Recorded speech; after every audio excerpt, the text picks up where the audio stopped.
மிகப்பெரிய தொழிற்சாலையில, லேபரட்டரிஸ்ல மற்றும் பெட்ரோகெமிக்கல் இண்டஸ்ட்ரீஸ்ல வேலை வாய்ப்புகள் கிடைப்பதற்கு ஏற்பாடு.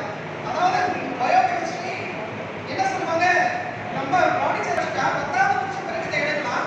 அதுக்கப்புறம் degree BTech biotech, BTech chemical engineering, அதாவது பிஇ அப்படின்னு சொன்னாலும் பிடெக் சொன்னாலும் ஒண்ணுதான். அதுல வந்து கெமிஸ்ட்ரி மேஜர் எடுத்து படிக்கிறவங்களுக்கு இந்த பிடெக் கெமிக்கல் இன்ஜினியரிங்ல அவங்க இன்ஜினியரிங் படிப்பு முடிச்சிட்டாங்கன்னா உடனடியாக அவர்கள் எந்த இடத்துல இருந்தாலும் அவர்கள் வேலைக்காக கற்றுக் கொள்ளப்படுவாங்க. வேலை வாய்ப்பை தேடி தரக்கூடிய படிப்பாக இந்த வேதியியல் படிப்புகள் இருக்கின்றன. அதுக்கப்புறம் பார்த்தீங்கன்னா நிறைய காலேஜஸ் இன்டகிரேட்டட் கோர்ஸ் சொல்லக்கூடிய 5 வருட படிப்பு, அதாவது 3 வருடம் பிளஸ் 2 வருடம் சேர்த்து இன்டகிரேட்டட் கோர்ஸ் அப்படின்னு சொல்றாங்க. எடுத்துக்காட்டாக ஆசிரியர் படிப்பில் சேர்வதற்கு ஒரு பிளஸ் 2 மாணவன் ஆசிரியர் பிளஸ் 2 முடித்த ஒரு மாணவன் ஆசிரியர் படிப்பில் சேரணும் அப்படின்னு சொன்னா என்னத்தான் டை அடிச்சு என்னத்தான் நம்ம காரியத்தை சாதிக்கணும்னு நினைச்சாலும் கூட உண்மையான இளமை பருவத்தை அடைய முடியும். அதை நல்லா தெரிஞ்சுக்கணும். இந்த காலத்துல எவ்வளவு நவீன செயற்கையான மருத்துவம் எவ்வளவு வந்துருச்சு. முகம் சுருக்கமா, தோல் சுருக்குறீங்கதா, முகம் சுருக்கமா இருக்குதா, அதுக்கு ட்ரீட்மெண்ட் இருக்கு. செயற்கையான ஒரு ட்ரீட்மெண்ட் செஞ்சு என்ன செய்யறாங்க, வாலிப வயசுல எப்படி முகம் நல்லா இருக்குமோ அந்த மாதிரிலாம் ட்ரீட்மெண்ட் எவ்வளவு வந்துருச்சு. எது வேணா நீ செஞ்சுட்டு போங்க. ஆனா உண்மையான இளமை பருவம் வருமானம் வரவே இல்லை. யாராவது ஒருத்தவங்களா சொல்ல முடியுமா? சொல்லுங்க பாக்கலாம். இளமை பருவத்தில் அந்த வயசுள்ள மனிதனுடைய நிலை என்ன, முதுமையுடைய நிலை என்ன? இளமை பருவம் என்பது நல்லதோ கெட்டதோ மனிதன் எதையும் சாதிக்கலாம். ஒருத்தன் சொல்றான், என்ன சொல்றான்னு சொன்னா, என்னால எதுவும் சாதிக்க முடியுங்க அப்படின்னு சொல்லலாம். எப்ப சொல்லலாம்? இளமை பருவத்துல சொல்லலாம். சிறுமை பருவத்தை அப்படி சொல்ல முடியுமா? அப்ப சொல்ல முடியாது. நம்ம என்ன சொல்லுவோம், ஏன்பா நீனே சின்ன பையனாகிற, உன்னால எப்படிப்பா சாதிக்க முடியும், நீ ஒரு சின்ன பையன், என்ன தெரியும் உனக்கு அப்படின்னு சொல்லுவோம். சரி, ஒருத்தர் வயசாயிடுச்சு, 70 வயசு 80 வயசு ஆயிடுச்சு, அப்ப சொன்னா நம்ம என்ன சொல்லுவோம், எங்க எந்த வயசுல என்னங்க சொல்றீங்க, 80 வயசு கிழவனாக்குறீங்க, இப்ப போய் இதை சொல்றீங்க அப்படின்னு சொல்லி நினைப்போம். ஆனா இளமை பருவத்துல சொன்னா அது சாதிக்கிறான்னு அடுத்த விஷயம். நல்லதோ கெட்டதோ, வெற்றியோ தோல்வியோ, அது ஒரு பக்கம் இருக்கட்டும். ஆனா என்னால எதுவும் சாதிக்க முடியும் அப்படின்னு சொல்லி துணிச்சலா சொல்லக்கூடிய பருவம் இதுன்னு சொன்னா இளமை பருவம். இதுக்கு எவ்வளவு சம்பவங்கள் இருக்கிறது. நான் ஏன் இவ்வளவு விஷயத்தை சொல்றேன்னு சொன்னா, குறிப்பாக இந்த வாலிபர்கள், இளைஞர்கள் இந்த விஷயத்தை விளங்கிக் கொள்ள வேண்டும். எனக்கு கொடுக்கப்பட்ட தலைப்பு அதான். அந்த அடிப்படையில் தான் நான் சொல்றேன். அப்போ இந்த விஷயத்தை முழுமையா விளங்கிக்கணும். அல்லாஹ் தஆலா நமக்கு இப்படிப்பட்ட பருவத்தை கொடுத்திருக்கின்றானே, அது எந்த முறையில் நாம செலவு செய்யறோம்ன்ற விஷயத்தை நீங்க கவனமா இருக்கும். ஹஜ்ரத் பிலால் ரலியல்லாஹு தஆலா அவங்களுடைய சம்பவங்கள் எவ்வளவு சம்பவங்கள் இருக்கிறது. ஒரு சில விஷயத்தை மட்டும் சொல்லி நான் முடித்துக் கொள்ள ஆசைப்படுகிறேன். ஹஜ்ரத் பிலால் ரலியல்லாஹு தஆலா இஸ்லாத்தை ஏற்ற பின்னால் அவங்களுக்கு பல கஷ்டங்கள் கொடுக்கப்பட்டுச்சு. சூடான மணல் கொதிக்கூடிய பூமியில போடப்பட்டு அவர்களுக்கு பல கஷ்டங்களுக்கும் பல துன்னல்களுக்கும் ஆளாக்கப்பட்டார். அப்போ இது செஞ்சவங்க யாரு தெரியுமா? மக்கத்து குஃபார். இவ்வளோ இந்த மாதிரி செஞ்சுட்டாங்களே அப்படின்னு சொல்லி உங்களுக்கு ஒரு கஷ்டம் ஒரு பக்கம் இருந்தாலும் மக்கத்து குஃபார்கள், அதுவும் குறிப்பா யாருன்னா வாலிபர்கள், இளைஞர்கள். இவங்க செஞ்சது தவறு ஒரு விஷயம், இஸ்லாத்தை ஏற்றுக்கொண்டதுனால இப்படிப்பட்டதை செய்யறாங்க, அது ஒரு பக்கம் இருந்தாலும் செஞ்சது யாருங்க? இந்த மக்கத்து குஃபார்கள். அப்போ இந்த வாலிப பருவத்தில் எதையும் சாதிக்கலாம் என்று சாதிச்சு காமிச்சாங்க, எதையும் சாதிக்க முடியுன்ற விஷயம் சாதிச்சு காமிச்சாங்க. அதே போன்று பார்த்தா நான் ஆரம்பத்தில் சொன்ன ஆயத்தில் அல்லாஹ் குர்ஆனிலே கூறுகின்றான், காலு சமீஅனா ஃபதன் யذ்குருஹும் யுகாலு லஹு இப்ராஹீம். அல்லாஹ் குர்ஆன்ல சொல்றான். நபி இப்ராஹிம் அலைஹிஸ்ஸலாம் அவருடைய சம்பவம், நீண்ட சம்பவம், பல விஷயங்கள் இருக்கிறது. தேவைக்கு தகுந்த மாதிரி நான் விஷயத்தை சொல்லி முடிச்சுக்கிறேன். நபி இப்ராஹிம் அலைஹிஸ்ஸலாம் அவர்களை பற்றி நீங்க எல்லாம் அறிந்திருக்கிறீர்கள். அபுல் அன்பியா, நபிமார்களுக்கே தந்தை என்று சொல்லப்படக்கூடிய போற்றப்படக்கூடிய நபி இப்ராஹிம் அலைஹிஸ்ஸலாம் அவர்களுடைய தந்தை முதற்கொண்டு யாரு? ஆசர். அவங்களுடைய தந்தை முதற்கொண்டு பார்த்தா அவங்க இஸ்லாத்துக்கு அல்லாஹ் அவங்களுக்கு அந்த பாக்கியம் கொடுக்கல, ஈமானுடைய பாக்கியம் கொடுக்கல. அப்ப அவங்க என்ன செஞ்சாங்கன்னு சொன்னா, சிலைகளை விக்கிரங்களை வணங்கி கொண்டிருந்தாங்க. அந்த கூட்டத்தார்களும் அதே சிலைகளை தான் வணங்கி கொண்டிருந்தாங்க. அப்போ இது நபி இப்ராஹிம் அலைஹிஸ்ஸலாம் அவங்களை நோக்கி சொல்றாங்க. என்ன சொல்றாங்க? நீங்க விக்கிரகங்களை, சிலைகளை வணங்கி கொண்டீங்க, இதனால் என்ன பாய்தா, என்ன பிரயோஜனம், என்ன பலன், என்ன? அதனால எந்த பலனும் கிடையாது. எனவே நீங்கள் இதெல்லாம் விட்டு படைச்ச ரப்பாகிய, வானம் பூமியை படைத்த ரப்பாகிய அல்லாஹ்வை வணங்குங்க, அல்லாஹ்வை வணங்க, நான் இதற்கு சாட்சி, நான் அல்லாஹ்வை கொண்டு ஈமான் கொள்றேன். அப்படிப்பட்ட படைச்ச ரப்பாகிய அல்லாஹ்வை வணங்குங்க, இந்த சிலையில எதுவுமே கிடையாது அப்படின்னு. அப்ப அந்த மக்கள் என்ன சொன்னாங்கன்னா, எங்களுடைய மூதாதையர்கள் இது செஞ்சாங்க, நாங்க இது செஞ்சோம் அப்படின்னு சொல்லி. அப்போ நபி இப்ராஹிம் அலைஹிஸ்ஸலாம் என்ன சொன்னாங்க? நீங்க என்ன செய்றீங்க, பகிரங்கமான வழிகேட்டில் இருக்கிறீங்க அப்படின்னு சொல்லி. அப்ப இதை கேட்ட அந்த மக்கள் சொன்னாங்க, என்ன சொன்னாங்கன்னா, அஜிதனா பில் ஹக்கி அம் அன்த மினல் லாயிபின். அல்லாஹ் குர்ஆன்ல சொல்றான், நீங்க என்ன இந்த மாதிரி சொல்றீங்களா, என்ன உண்மையை தான் சொல்றீங்களா அல்லது எங்களோட நீங்க விளையாடிக்கிறீங்களா, என்ன சொல்றீங்க நீங்க அப்படின்னு சொல்லி கேட்டாங்க. அப்போ அதே தொடர்ச்சியில சொல்லிட்டே வரும்போது அல்லாஹ் இந்த ஆயத்தை சொல்றான். அப்போ அந்த ஊர்ல பாத்தீங்கன்னா அவங்க இருக்கக்கூடிய இடங்கள்ல சிலைகள் அதிகமா சிலைகள் வச்சுட்டு வணங்கிட்டு இருந்தாங்க. ஒரு விழா, அந்த விழாவின் சமயத்துல எல்லாம் வெளியே போகிற சூழல் வந்துச்சு. இந்த விழாவின் சமயத்துல எல்லாம் என்ன விழாவில் போய் கலந்துக்கிட்டாங்க. கலந்துட்டு அந்த சமயத்துல நபி இப்ராஹிம் அலைஹிஸ்ஸலாம் பார்த்தாங்க. என்ன செஞ்சாங்கன்னு சொன்னா, இங்கு உள்ள சிலைகளை எல்லாத்தையும் என்ன செஞ்சிடணும், அதை உடைத்து ஒண்ணுமில்லாமல் ஆக்கிவிட வேண்டும் அப்படின்னு சொல்லி நபி இப்ராஹிம் அலைஹிஸ்ஸலாம் அவங்க மட்டும் போகல, அவங்க சில காரணங்களை சொல்லி அங்கேதான் ஊர்ல இருக்காங்க. மீதி எல்லாரும் அந்த விழாக்கு போயிட்டாங்க. அப்போ இவங்க என்ன செஞ்சாங்கன்னா எல்லா சிலைகளும் உடைச்சு எரிஞ்சிட்டாங்க. பெரிய சிலை மட்டும் அப்படியே விட்டாங்க. கோடாரியை வெட்டி எல்லா சிலையை வெட்டி ஒண்ணும் இல்லாம ஆக்கி அதை பெரிய சிலையோட கழுத்தில் தொங்க விட்டாங்க. மக்கள் எல்லாம் விழா முடிச்சுட்டு வந்து பாக்குறாங்க. பார்த்துட்டு அதிர்ச்சி அடைஞ்சிருப்பாங்க. என்ன ஆச்சு, எங்கள் சிலைகளை வணங்கி கொண்டே வந்தவன் இத்தனால என்ன ஆச்சு ஏதாச்சும் ஒரு அதிர்ச்சி அடைஞ்ச நிலையில இருக்கிறான். அப்போ அந்த மாதிரி இருக்கும்போது நபி இப்ராஹிம் அலைஹிஸ்ஸலாம் பார்த்து கேட்கிறாங்க, இந்த மாதிரி இப்படி இருக்க என்ன ஆச்சு ஏதாச்சும் சொல்லும் போது அப்ப அவங்க சொல்றாங்களா, இதோ பாருங்க, இந்த பெரிய சிலையில பாத்தீங்கன்னா அதுல கழுத்துல தொங்க விடப்படும். அதுக்கே நீங்க கேட்டேன், நீங்க தானே சிலையை வணங்குறீங்க, கேளுங்க, அதுக்கே கேட்டீங்க. எல்லாத்தையும் அது யார் செஞ்சிச்சு, நான் செஞ்சேன்னா அது அதுதான் செஞ்சிச்சா, அது கழுத்துல தானே ஆயுதத்தை மாட்டப்பட்டுக்குது, நீங்க அதுக்கே கேட்டு அப்படின்னு சொன்னாங்க. அவங்களால ஒன்றும் சொல்ல முடியும். கேட்டா என்ன பதில் சொல்லும், எதுவும் சொல்ல முடியல.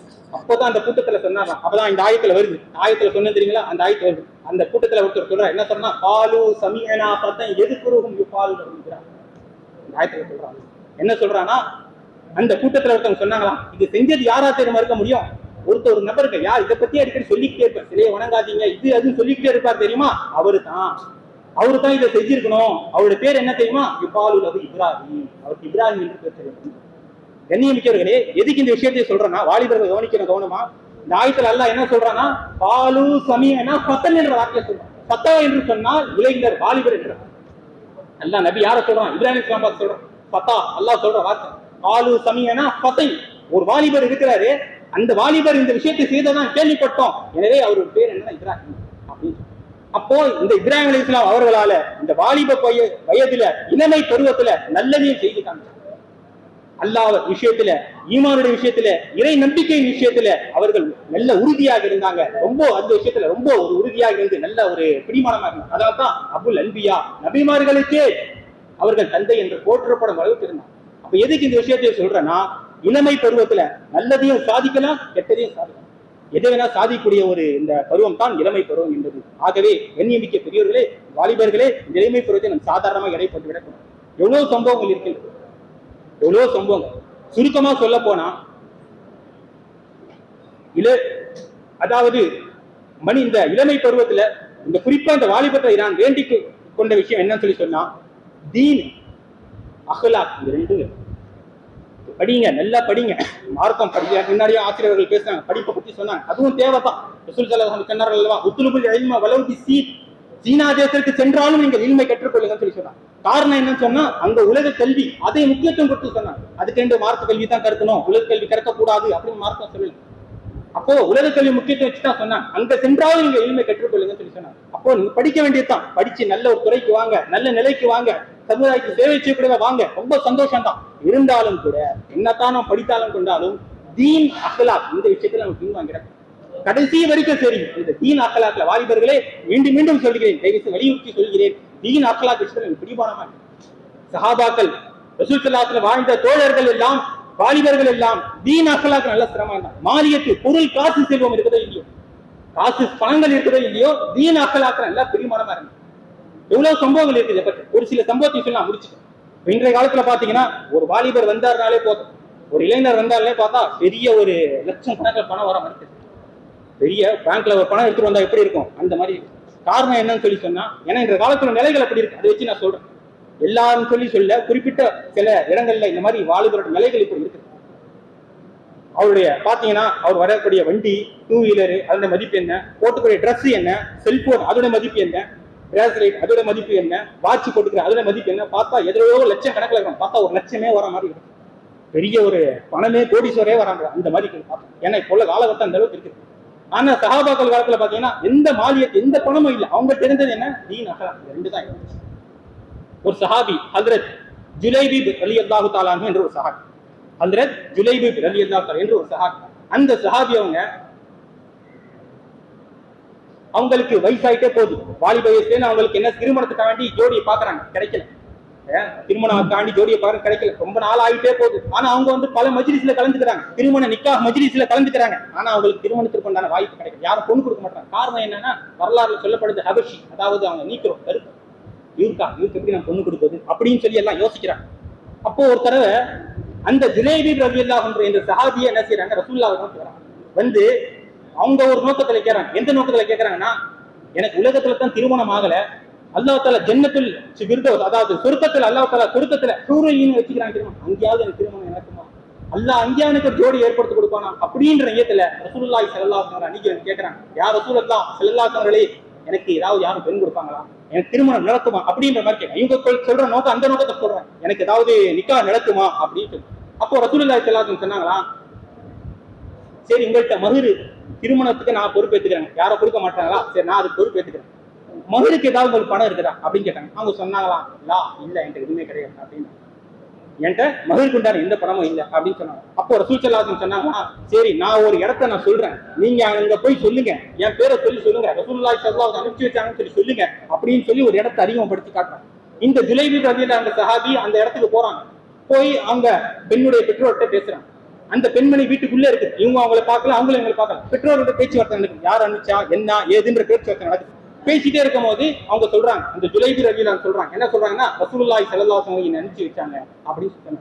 கேட்ட மாத்திரத்திலேயே உள்ள இருந்து ஒரு சவுண்ட் வருது. அந்த பெண் என்ன சொல்றாங்கன்னா, யாரை அவர்கள் மனமுடிக்க இருக்கிறார்களோ அந்த பெண் சொல்றாங்க, என்ன சொல்றாங்கன்னு சொன்னா, அவங்களை பார்க்கல, அவங்க அவங்களை பார்த்தது இல்ல, எந்த நேரமும் பார்க்கல. ஆனா அவங்கள்ட்ட வந்த வார்த்தை என்ன தெரியுமா, அல்லாஹ்வுடைய தூதர் ரசூலுல்லாஹி ஸல்லல்லாஹு அலைஹி வஸல்லம் அனுப்பிச்சு வச்சாங்களா, ரசூலுல்லாஹி ஸல்லல்லாஹு அலைஹி வஸல்லம் அனுப்பிச்சு வச்சா நான் கண்டிப்பா நான் ஏத்துக்கிறேன்.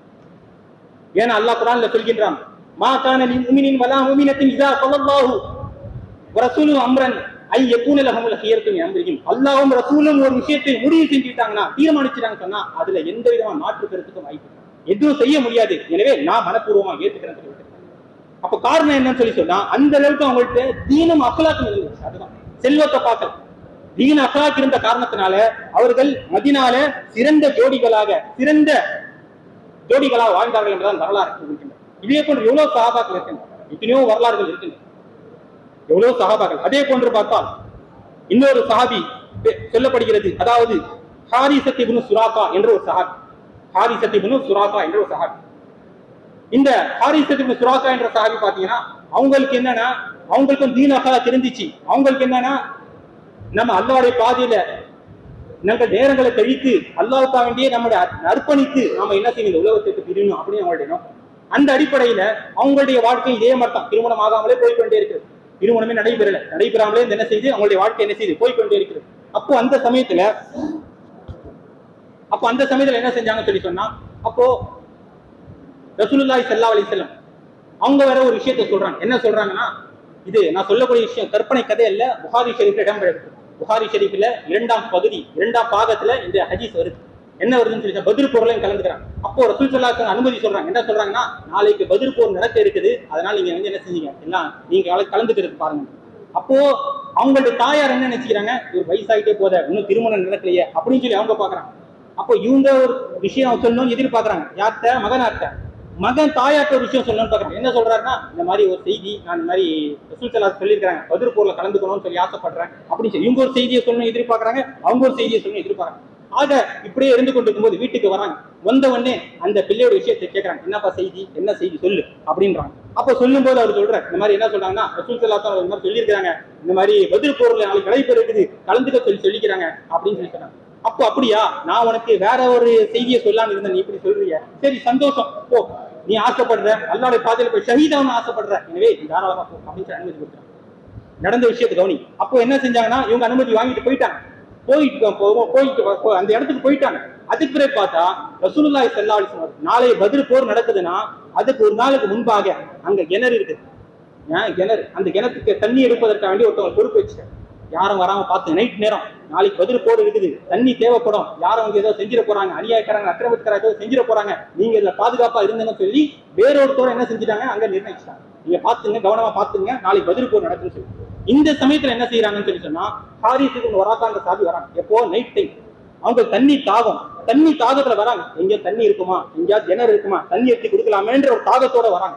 அப்போ வந்து கொண்டிருக்கும் போது பார்த்தா இந்த இருட்டுல ஒண்ணு தெரியுது, யார் அந்த தினத்துல பாதுகாப்புக்காண்டி நியமிக்கப்பட்டாங்களோ அவங்க பார்த்தாங்க. பார்த்து யாரு அவங்க என்ன ஏதுன்னு தெரியல. அவங்க என்ன நினைச்சுக்கிட்டாங்கன்னா இது எதிர்த்தரப்புல உள்ள ஆளோ அப்படின்னு நினைச்சிட்டு அவங்க என்ன செஞ்சுட்டாங்கன்னா அம்பு இருந்து அவங்க என்ன செஞ்சுட்டாங்க, அவர் மூத்தாயிட்டாங்க. அவங்க என்ன செஞ்சுட்டாங்க, மூத்தாயிட்டாங்க. அப்போ பத்ர் போர் நடக்கிறதுக்கு முன்னாடியே என்ன செஞ்சுட்டாங்க, மூத்தாய் அல்லாஹ் மூத்தாய் ஷஹீத் ஆயிட்டாங்க. எல்லாம் பத்ர் போர் முடிஞ்சிச்சு. முடிஞ்ச பிறகு ரசூலுல்லாஹி ஸல்லல்லாஹு அலைஹி வஸல்லம் தெரியப்படுத்தப்பட்டுச்சு. தெரியப்பட்ட பின்னர் ரசூலுல்லாஹ் ரொம்ப கவலைப்பட்டாங்க. இப்படி ஆயிடுச்சா, அவங்களுடைய தாயாரே எப்படி சொன்னாங்களே இந்த மாதிரி ஆயிடுச்சான்னு சொல்லி ரொம்ப என்ன செஞ்சாங்க, கவலைப்பட்டாங்க. என்ன செஞ்சாங்க, ரொம்ப கவலை அடைஞ்சாங்க. அப்போ பத்ர் போர்லாம் முடிஞ்சு வெளியாகும் போது அந்த தாய் ரசூல் ஸல்லல்லாஹு அலைஹி வஸல்லம் பார்த்து கேட்கறாங்க. என்ன கேட்கறாங்கன்னா, ரசூல் ஸல்லல்லாஹு அலைஹி வஸல்லம் அவர்களே, என்னுடைய மகனுடைய நிலை என்ன ஆச்சு, மகன் நிலை என்ன ஆச்சு, மௌத்தாயிட்டான்னு சொல்லி அதோ போருக்கு முன்னாடியே மௌத்தாயிட்டான்னு சொல்றீங்க, எந்த நிலையாச்சு, நான் ஒரு நிலையை வச்சிருந்தேன், இவரோட நிலை இப்படி இருக்குது அப்படின்னு சொல்லி என்ன செஞ்சாங்க கேட்கறாங்க. அப்போ அவங்க ரசூலுல்லாஹி சொன்னாங்களா, நீங்க கவலைப்படாதீங்க, அவரு சொர்க்கத்துல இருப்பார். சொர்க்கம்னா பல சொர்க்கம் இருக்குது, அதுவும் எங்க தெரியுமா இருக்கிறது, இந்த ஊபி ஜன்னத்தில் ஃபிர்தௌஸ், அவர் ஜன்னத்தில் ஃபிர்தௌஸ் என்ற சொர்க்கத்துல இருக்கிறாருன்னு சொன்னவனே அவங்க ரொம்ப சந்தோஷப்பட்டாங்க. ரொம்ப மனதில் சென்று சேரிங்க, இந்த உலகத்துல இப்படி ஆயிடுச்சு, ஜன்னத்தில் ஃபிர்தௌஸ் நல்லபடியா இருந்துட்டு போறான்னு சொன்னாங்க. அப்போ எதுக்கு சொல்றான்னு சொல்லி சொன்னா, இப்படிப்பட்ட இஸ்லாமிய அந்த வாலிபர்கள் சஹாபாக்கள் காலத்தில் வாலிபர்கள் எல்லாம் தீன் அகலாக் விஷயத்துல அடிப்படையா நல்ல உறுதியா இருந்தாங்க. எனவே நீங்களும் இந்த வாலிபர்களும் சரி இந்த தீன் அகலாக் விஷயத்துல உறுதியா இருந்து கடைசி வரையும் சரி நாம் இந்த உறுதியை கடைபிடித்து மென்மேலும் அல்லாஹ் ரசூலுடைய திருப்பொருத்தத்தை அடையக்கூடிய பாக்கியத்தை அல்லாஹ் தஆலா நம் அனைவருக்கும் தந்தருள் புரிவானாக என்று இந்த நன்னடத்தில் வேண்டியவனாக இந்த உரையை முடித்துக் கொள்கிறேன். வாஹிதான் அல்ஹம்துலில்லாஹி ரப்பில் ஆலமீன். அஸ்ஸலாமு அலைக்கும் வரஹ்மத்துல்லாஹி வபரகாத்துஹு.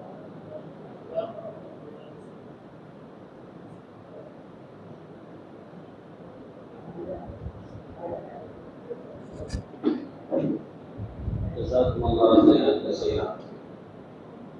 அவர்கள் வாலிபர்கள் சஹாபாக்கள் எப்படி இருந்தார்கள் என்பதை பற்றி எல்லாம் தெளிவாக சொல்லியிருக்கிறார்கள். எனவே நாம் அதை வாலிபத்தில் இருக்கக்கூடிய வாலிபர்கள் நம்முடைய வாலிப பருவத்தை தீனுக்காக வேண்டி இஸ்லாத்திற்காக வேண்டி முழுமையாக அர்ப்பணிப்பதற்கு நாம் தயாராக வேண்டும். அல்லாஹ் சுப்ஹானஹு வ தஆலா அவர்களுடைய அனுபவத்தை நாம் அனைவருக்கும் தந்தருள் புரிவானாக. மாணவர்கள் கொஞ்சம் முன்னாடி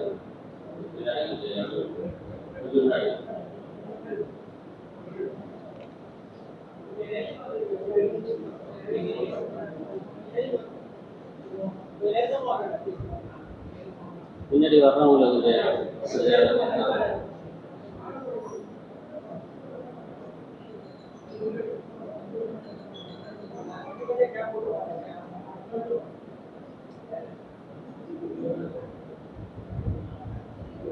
அதே போல இந்த பயானை சிறப்பாக கேட்டுக்கொண்டிருக்கக்கூடியவர்களுக்கு அடுத்து மரியாதைக்குரிய பெருந்தகை ஹசரத் அவர்கள் பேச இருக்கிறார்கள். எனவே அந்த நல்ல முறையில் பல கருத்துக்கள் ஹசரத் அவர்கள் சொல்லுவார்கள். இதிலெல்லாம் அதை அனைத்து கருத்துக்களும் உருவாக்கிக் கொள்ள வேண்டும் என்பதற்காக வேண்டி கடைசியாக பயானம் முடிக்கின்ற பொழுது, சபை முடிக்கின்ற பொழுது இந்த பயானில் நடைபெறக்கூடிய ஒரு சில வினாக்கள் உங்களுக்கு கேள்விகளாக கேட்கப்படும். அதை சொல்லக்கூடியவர்களுக்கு இன்ஷா அல்லாஹ் தகுந்த சிறப்பு பரிசுகள் வழங்கப்படும். எனவே பயான்களை கவனமாக கேட்டுக்கொள்ளுமாறு அன்போடு கேட்டுக்கொள்கிறேன். அடுத்தபடியாக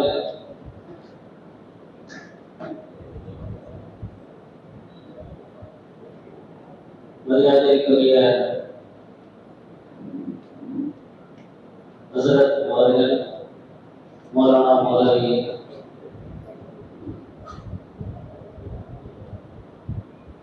சையத் முகமது ஷா நவாஸ் மஹதரி ஹசரத் அவர்கள் துபா பள்ளியினுடைய தலைமை இமாம் அவர்கள் உங்களுக்கு முன்னால் தடம் பதித்த இளைஞர்கள் சாதனை படைக்கவா என்ற தலைப்பிற்கு உரையாற்ற வருகிறார்கள். எனவே மாணவர்கள் அனைவரும் கவனமாக கேள்வாக இப்பொழுது கேட்டுக்கொள்கிறேன்.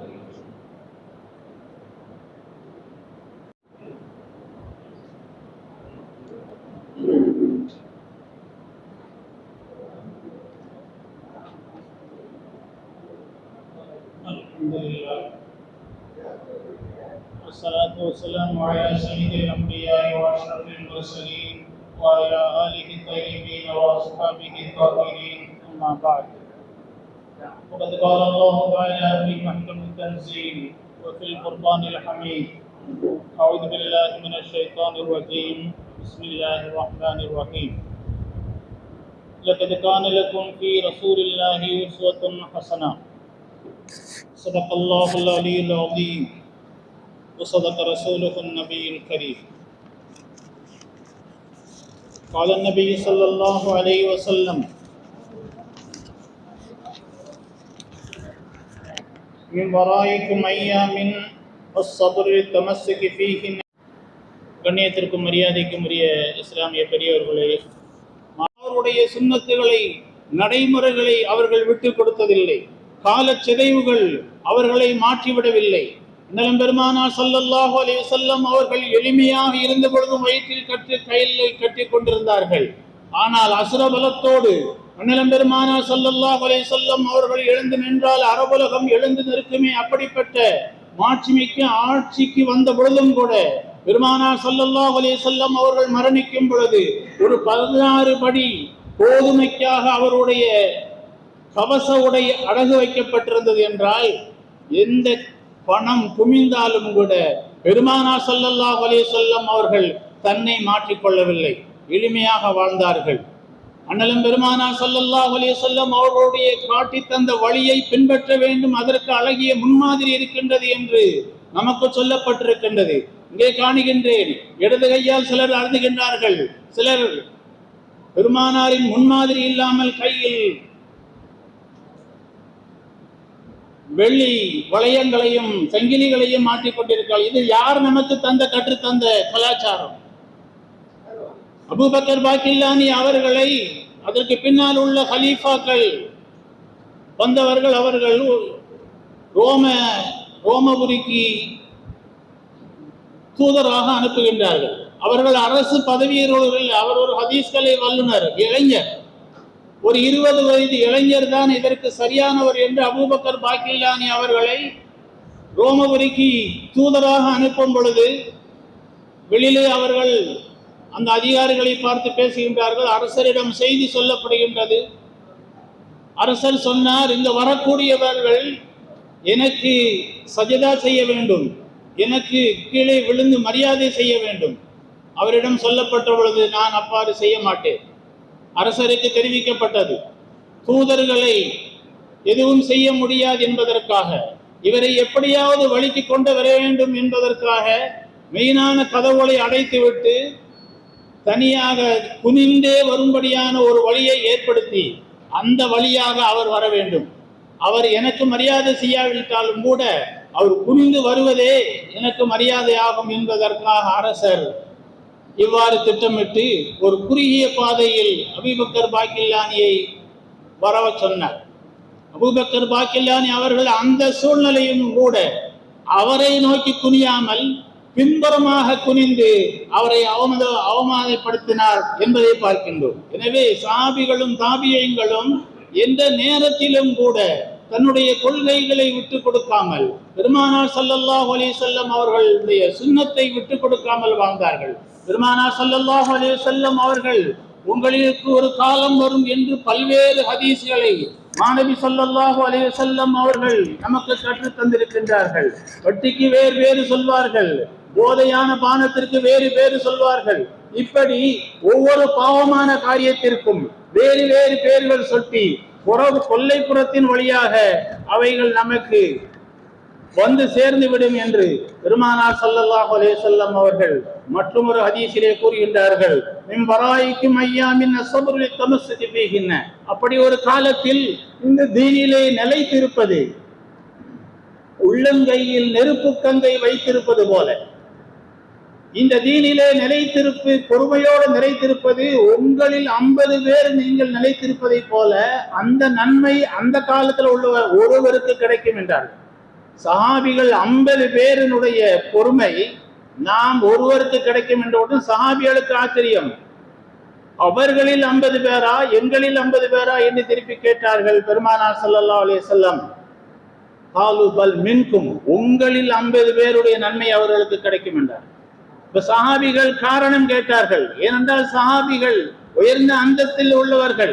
நாம் ஒரு கவள சஹாபிகள் ஒரு கவள தானியத்தை தர்மம் செய்வது நாம் உஹது மலை அளவு தங்கத்தை தர்மம் செய்வதை விட சிறந்தது என்ற அளவிற்கு சஹாபிகளுடைய அந்தஸ்து உயர்ந்தது.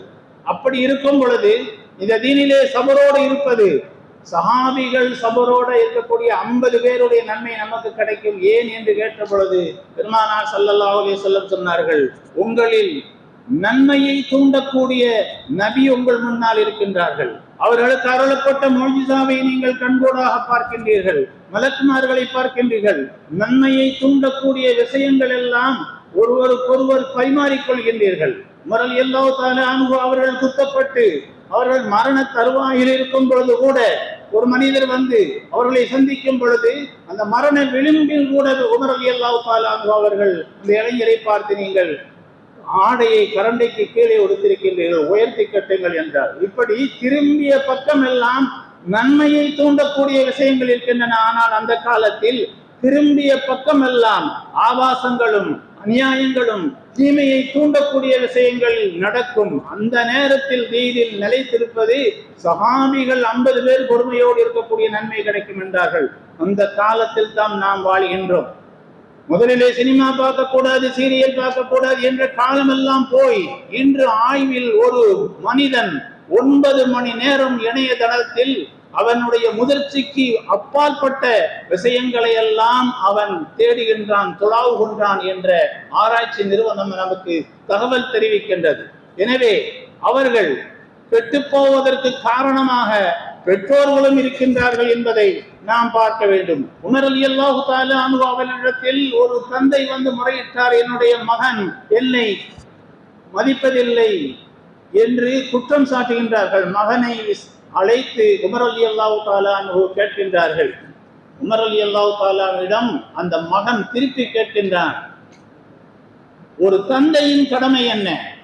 உமர் ரலியல்லாஹு தஆலா அன்ஹு சொல்கின்றார்கள், முதலில் நல்ல தாயை தேடுவது, நல்ல பெண்ணை மணமுடிப்பது, அதற்கு பிறகு நல்ல பெயர் சூட்டுவது, அதற்கு பிறகு தீனையும் குர்ஆனையும் கற்றுக் கொடுப்பது, இதுதான் பெற்றோருடைய கடமை என்று உமர் ரலியல்லாஹு தஆலா சொன்ன பொழுது அந்த மகனார் உமர் ரலியல்லாஹு தஆலாவிடம் சொன்னார்கள், இல்லை, இந்த 3ஐயும் என்னுடைய தந்தை செய்யவில்லை. தன்னுடைய இச்சையை தீர்ப்பதற்காக யாரோ ஒரு அடிமையை அவர் திருமணம் முடித்து எனக்கு அர்த்தமில்லாத ஒரு பெயரையும் வைத்து எனக்கு தீனையும் கற்றுத் தரவில்லை, குர்ஆனையும் கற்றுத்தரவில்லை என்று சொன்ன பொழுது உமர் ரலியல்லாஹு தஆலா அன்ஹு அவர்கள் சொன்னார்கள், ஃபகத் அத்தக வலதிக. உகூகுல் என்ற வார்த்தை பெற்றோர்களை கொடுமைப்படுத்துவதற்குத்தான் பயன்படும். அந்த வார்த்தையை உமர் ரலியல்லாஹு தஆலா அன்ஹு முதலாக பிள்ளைக்கு நீ அநீதம் செய்துவிட்டே, பிள்ளையை நீ கொடுமைப்படுத்தி விட்டீர்கள் என்றார்.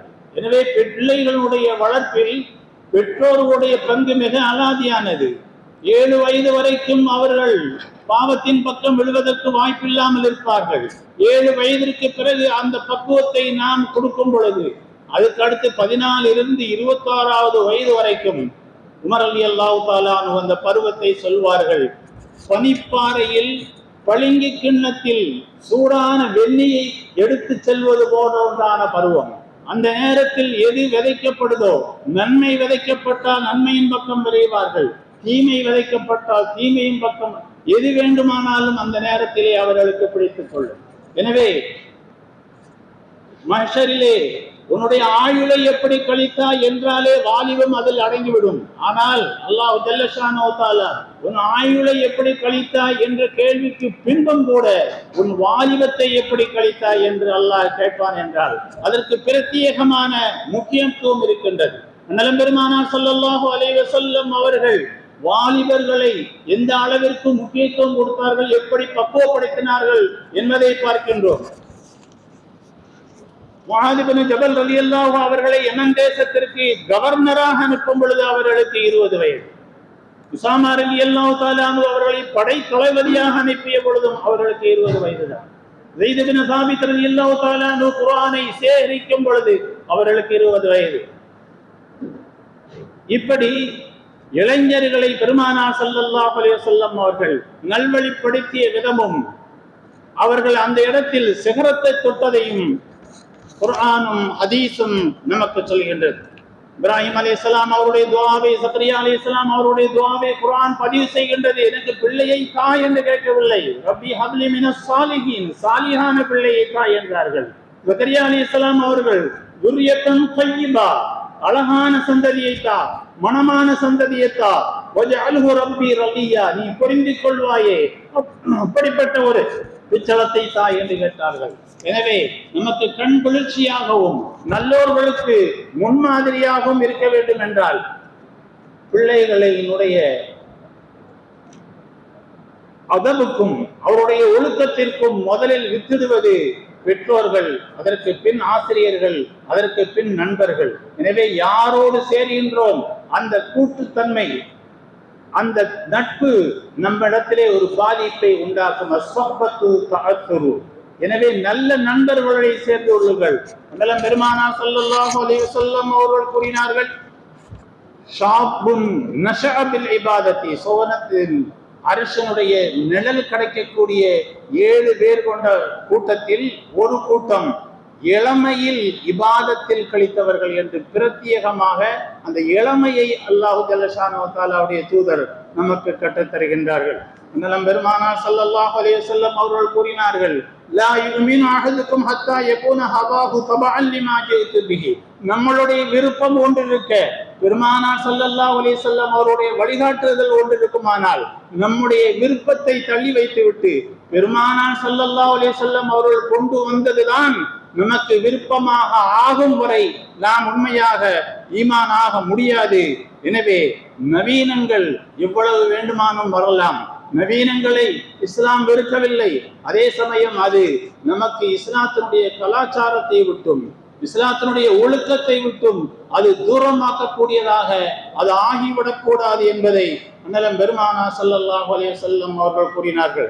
தாரிக் இப்னு ஜியாத் அவர்கள் ஸ்பெயினிலே அவர்கள் இறங்கிய பொழுது ஒரு இராணுவம் ஒரு ஊரில் இறங்கினால் என்ன நடக்கும் என்பதை சூரத்தில் நம்மளிலே அல்லாஹ் பதிவு செய்வான். துவம்சம் செய்யும், அத்துமீறுவார்கள், பெண்களிடம் எல்லை மீறுவார்கள். ஆனால் ஒரு கிறிஸ்துவ பேராசிரியர், வரலாற்று பேராசிரியர் கூறுகின்றார்கள், இந்த இஸ்லாமிய இளைஞர்கள் படை ஸ்பெயினில் இறங்கியது. அவர் கூறுகின்றார், ஹபது மினஸ் ஸமா அம் நபது மினல் அர்த், இவர்கள் வானத்திலிருந்து குதித்தவர்களா அல்லது பூமியிலிருந்து முளைத்தவர்களா? அப்படி ஒரு ஒழுக்கம். ரோமப்படை 1,00,000 பேர், காலித் இப்னு வலீத் அவர்களோடு 3000 பேர்கள், 1,00,000 பேர்கள் தோற்று ஓடுகின்றார்கள்.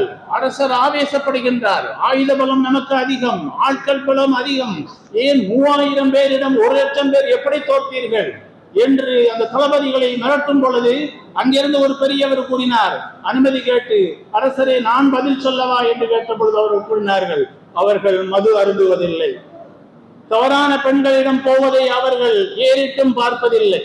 இப்படி அந்த ஒழுக்கம் இருக்கும் பொழுது, சுய ஒழுக்கம் இருக்கும் பொழுது அவர்கள் நிராயுதபாணியாக வந்தாலும் கூட அவர்கள் ஜெயிப்பது நிச்சயம் என்பது வரலாற்றில் பதிவான ஒன்று. எனவே கல்வியின் சிகரத்தை தொடலாம், சுய ஒழுக்கம் இல்லை என்றால் அமெரிக்காவில் GRC என்ற ஒரு உயர்ந்த படிப்பு இருக்கின்றது. 1000 பேரில் அதில் கலந்து கொண்டால் 10 பேர் தேர்ந்தெடுப்பது கடினம். அப்படிப்பட்ட ஒரு உயர்ந்த படிப்பில் கூட படித்தவர்கள் இன்று எங்கிருக்கின்றார்கள் என்று தெரியவில்லை. ஏனென்றால் சுய ஒழுக்கம் இல்லாமல் அவர்கள் சிதைந்து போய்விட்டார்கள்.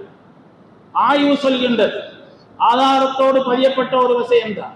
இப்படி எத்தனையோ விஷயங்களை மேற்கோள் காட்டிக்கொண்டே போகலாம். எனவே கல்வி நமது ஒழுக்கத்தோடு நமக்கு இருக்க வேண்டுமானால் நல்ல மஸ்ஜிதுகளோடும் இபாதத்துகளோடும் நாம் தொடர்பு கொள்ள வேண்டும். குர்ஆன் தொழுகையை பற்றி ஒரு 100 வசனங்கள், நோன்பை பற்றி ஒரு 10 வசனங்கள், ஹஜ்ஜை பற்றி ஒரு சூரா. ஆனால் அதபுகளையும் ஒழுக்கங்களையும் பற்றி தான் குர்ஆனும் ஹதீஸும் அதிகம் பேசுகின்றன. எனவே பெருமானார் ஸல்லல்லாஹு அலைஹி வஸல்லம் அவர்கள் அமல்களை கற்றுக் கொடுப்பதை விட ஒழுக்கத்தை கற்றுக் கொடுத்ததுதான் அதிகம். ஏன் இப்படி தலைமுடி வைத்திருக்கின்றாய், ஏன் இப்படி இரத்த சிவப்பில் ஆடை அணிந்திருக்கின்றாய், அவருக்கு தலைவாறுவதற்கு சீப்பு இல்லையா, இவைகளெல்லாம் ஒழுக்கத்தை போதிக்கக்கூடிய விஷயங்களாகத்தான் இருக்கின்றன. எனவே ஒழுக்கத்தோடு வரக்கூடிய கல்வியினால் தான் நீங்கள் உய்வடைய முடியும், உயர்வடைய முடியும் என்பதை நீங்கள் மனதில் நிறுத்திக் கொள்ள வேண்டும். இந்த இளமையில் செய்யக்கூடிய அமல், நீங்கள் முதுமையாக இருக்கும் பொழுது கொல்லாமையில் இருந்தால் இளமையில் அவர் இன்னென்ன அமல் செய்தாரோ அந்த நன்மையெல்லாம் அவருக்கு எழுதுங்கள் என்று அல்லாஹு ஜல்ல ஷானஹு வ தஆலா மலக்குகளிடம் கூறுவார். எனவே நிஅமத்தானி அதீமத்தானி அல் ஃபராகு வஸ்ஸஹத், பெருமானார் ஸல்லல்லாஹு அலைஹி வஸல்லம் அவர்கள் கூறிய மாபெரும் மனிதனுடைய நிஅமத் எது என்றால் ஆரோக்கியமும் ஓய்வும். இந்த இரண்டும் இளமையில் உங்களுக்கு இருக்கின்றது. இதை நல்ல விஷயத்தில் நீங்கள் பழகிக் கொண்டு நல்ல விதமாக அதை பயன்படுத்தி கொண்டால் நாளைக்கு முடியாமல் இருக்கும் போது கூட இந்த நேரத்தில் செய்யக்கூடிய அமல்கள் போன்று உங்களுக்கு பதியப்படும் என்று பெருமானார் ஸல்லல்லாஹு அலைஹி வஸல்லம் அவர்கள் சொன்னார்கள். இதா ராய்துமுல் லதீன யதஆதுன ஃபில் மஸாஜிதி ஃபஷ்ஹது ஃபில் ஈமான், மஸ்ஜிதோடு தொடர்பு கொள்ளக்கூடியவர்களை நீங்கள் பார்த்தால் அவர் ஈமான் உள்ளவர் என்று சாட்சி சொல்லுங்கள். எந்தோடைய பக்தியிலுமே இளைஞர்களை சப்புகளில் காண முடியவில்லை. எனவே மஸ்ஜிதோடு தொடர்பு கொள்ளுங்கள். மஸ்ஜிதினுடைய தொடர்பு உங்களை பாவமான காரியங்களில் இருந்தும் அது நீக்கும் என்பதை மனதில் கொள்ள வேண்டும் என்பதை பதிய வைக்கின்றேன். யார் அதிகமாக இபாதத் செய்தவர் என்று நீங்கள் எண்ணுகின்றீர்கள்? இரவு முழுக்கும் தொழுதவரா, பகல் முழுக்கும் நோன்பு ஒழித்தவரா, அல்லது வருடம் ஹஜ் செய்தவரா? பெருமானார் விடை தருகின்றார்கள், இத்தகுல் மஹாரிம தகுன் அபதன்னாஸ், தடுக்கப்பட்டவைகளை அனைத்தையும் விட்டுவிடுங்கள், நீங்கள் தான் வணக்கசாலி. எனவே தடுக்கப்பட்டவைகள் அனைத்தும் நம்மிடத்தில் இல்லாமல் இருக்க வேண்டும். அதுதான் ஒரு இஸ்லாமியனுடைய அடையாளம். பெருமானார் ஸல்லல்லாஹு அலைஹி வஸல்லம் அவர்கள் ஹிஜ்ரத்துக்கு செல்லும் பொழுது தனித்தனியாக சென்று கொண்டிருக்கின்றார்கள். ஸுஹைபே ரூமி ரலியல்லாஹு தஆலா அன்ஹு அவர்கள் ஹிஜ்ரத் செல்லும் பொழுது எதிரிகள் சுற்றி வளைக்கின்றார்கள். அப்பொழுது அவர்கள் சொன்னார்கள், நான் குறிபார்த்து அம்பு எய்யக்கூடியவன், எப்படியும் உங்களில் சிலரை, என்னிடத்திலே 8 அம்புகள் இருக்கின்றன, 8 பேரை கொன்று விட்டு தான் அதுக்கப்புறம் தான் நான் சாக முடியும். எனவே என்னை வழிவிடுங்கள் என்று சொன்ன பொழுது, நீ எங்கிருந்தோ வந்து எங்களிடம் சம்பாதித்து விட்டு இப்பொழுது எங்களுக்கு எதிராக திரும்புகின்றாய் என்றார்கள். என்னுடைய சம்பாத்தியமும் பணமும் நான் இன்ன இடத்தில் புதைத்து வைத்திருக்கின்றேன், அதை எடுத்துக் கொள்ளுங்கள் என்ற பொழுது அவர்கள் விட்டு விட்டார்கள்.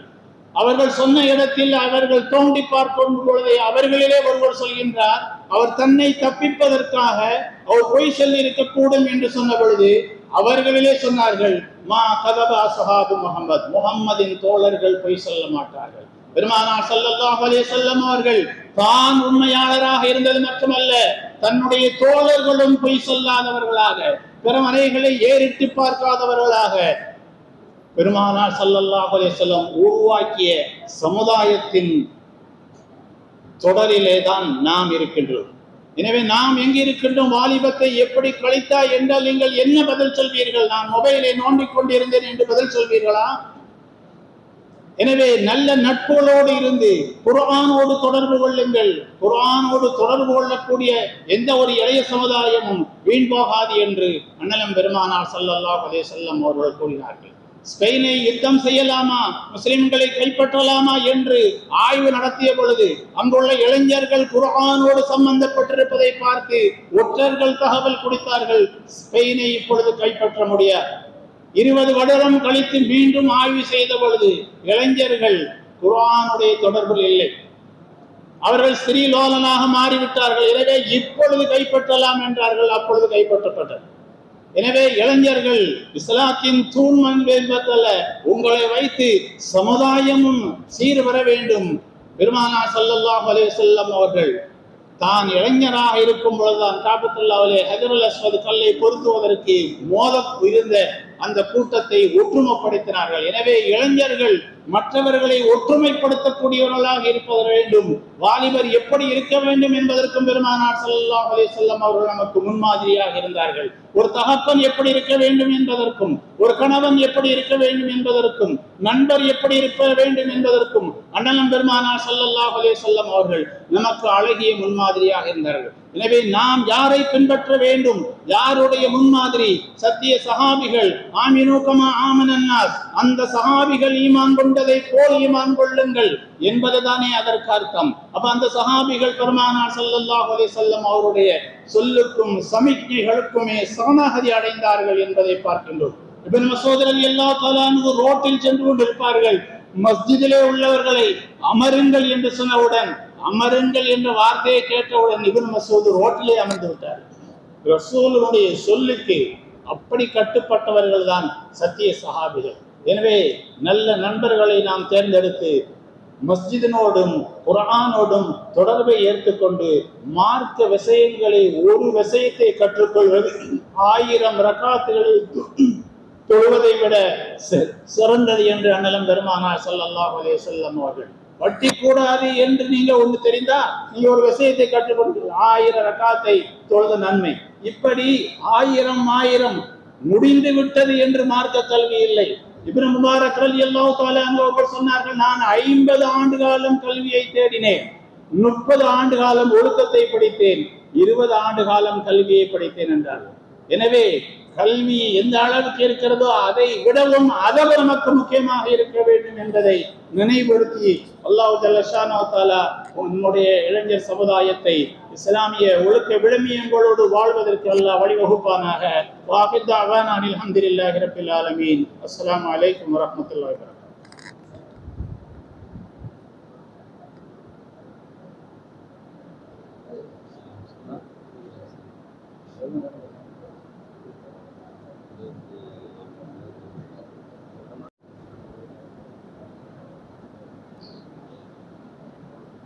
ஜஸாக்குமுல்லாஹ் கைரன் கஸீரா. ஹஸரத் அவர்கள் பல நிறைய கருத்துக்களை எல்லாம் முன்னால் வாழ்ந்த வாலிபர்கள் வாழ்ந்த பருவத்தை அவர்கள் செய்த விஷயங்களை எல்லாம் நமக்கு எடுத்து சொல்லி வாலிபர்கள் எப்படி வாழ வேண்டும் என்று ஒரு முன்மாதிரியை நமக்கு சொல்லிக் கொடுத்திருக்கின்றார்கள். ஜஸாக்குமுல்லாஹ் கைரன் கஸீரா.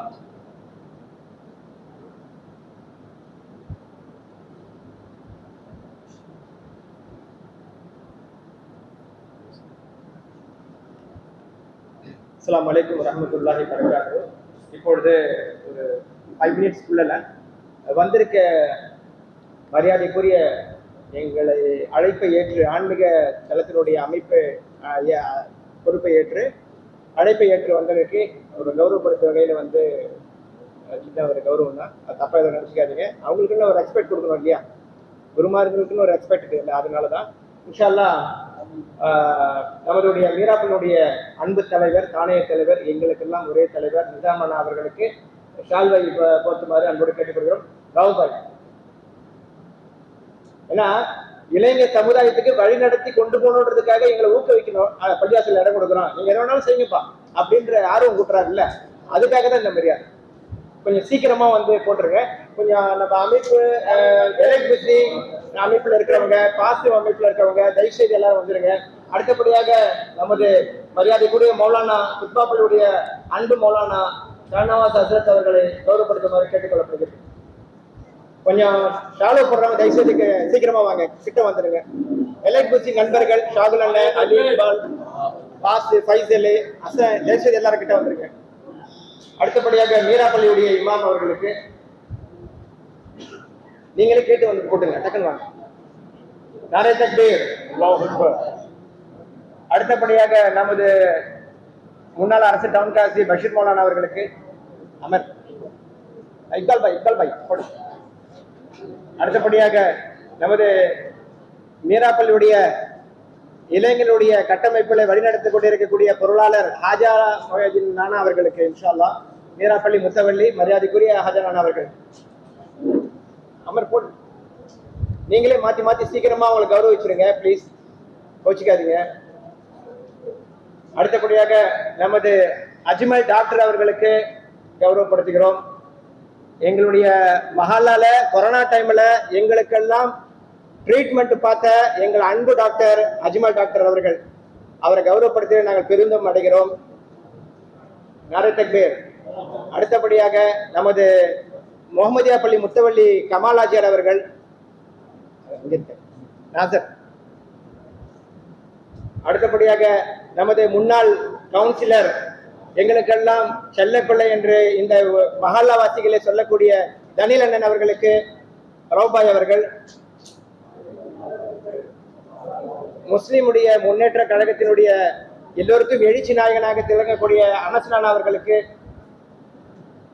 நாரே தக்பீர். போடுங்க பாய். ஜீனியாத் மதரசாவுடைய முதல்வர் ஆஜானான் அவர்களுக்கு இன்னைக்கு பிள்ளைங்கள் எல்லாம் ஒரு கட்டமைப்புல கொண்டு போயிட்டு இருக்காரு. நமது ஜீனியாத் மதரசாவுடைய தலைவர் ஆஜானான் அவர்கள்.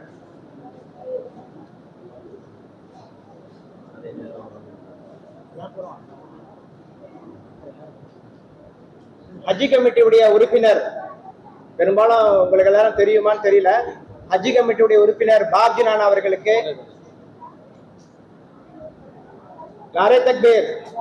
இன்னைக்கு பெரும்பாலும் எல்லாரும் தெரிஞ்சுங்க, ஹஜ்ஜி கமிட்டியுடைய நமது மாநிலத்துல நம்முடைய மஹால்லால ஹஜ்ஜி கமிட்டி உறுப்பினர், அதை நம்ம பெருமைப்படணும் அவரை பார்த்து. ஆரிஃப் ஆஜார் அவர்களுக்கு, ஆரிஃப் ஆஜார் வந்து மீராப்பள்ளியுடைய செல்லப்பிள்ளை, அவர் நிசாமானாவுடைய வலதுகரம். அதுக்கப்புறம் கோவிந்த சாலியுடைய ஜீனியாத் மதரசாவுடைய பொறுப்பாளர் ஜாக்கிர் பாய் அவர்கள், அவரு சமுதாயத்துக்காக நிறைய உழைச்சு கொண்டிருக்கிறாரு இன்ஷா அல்லாஹ். அப்புறம் இன்ஷா அல்லாஹ் நம்ம தர்காவுடைய வருங்கால முத்தவள்ளி பாபுநானா அவர்களுக்கு இன்ஷா அல்லாஹ். பாபுநானா. அப்புறம் முக்கியமா வந்து இந்த பள்ளியினுடைய மஹஜின் சமதுபாய் அவர்களுக்கு இன்ஷா அல்லாஹ். சீக்கிரமா போடுங்க, டைம் இல்லை, அடுத்து பேச இருக்கணும். சமதுபாய். அடுத்தபடியாக நமது ஆன்மீக தளத்தில் இருக்கக்கூடிய அஷ்ரப் நானா அவர்கள், முல்லாவிதீனான அஷ்ரப் நானா அவர்களுக்கு.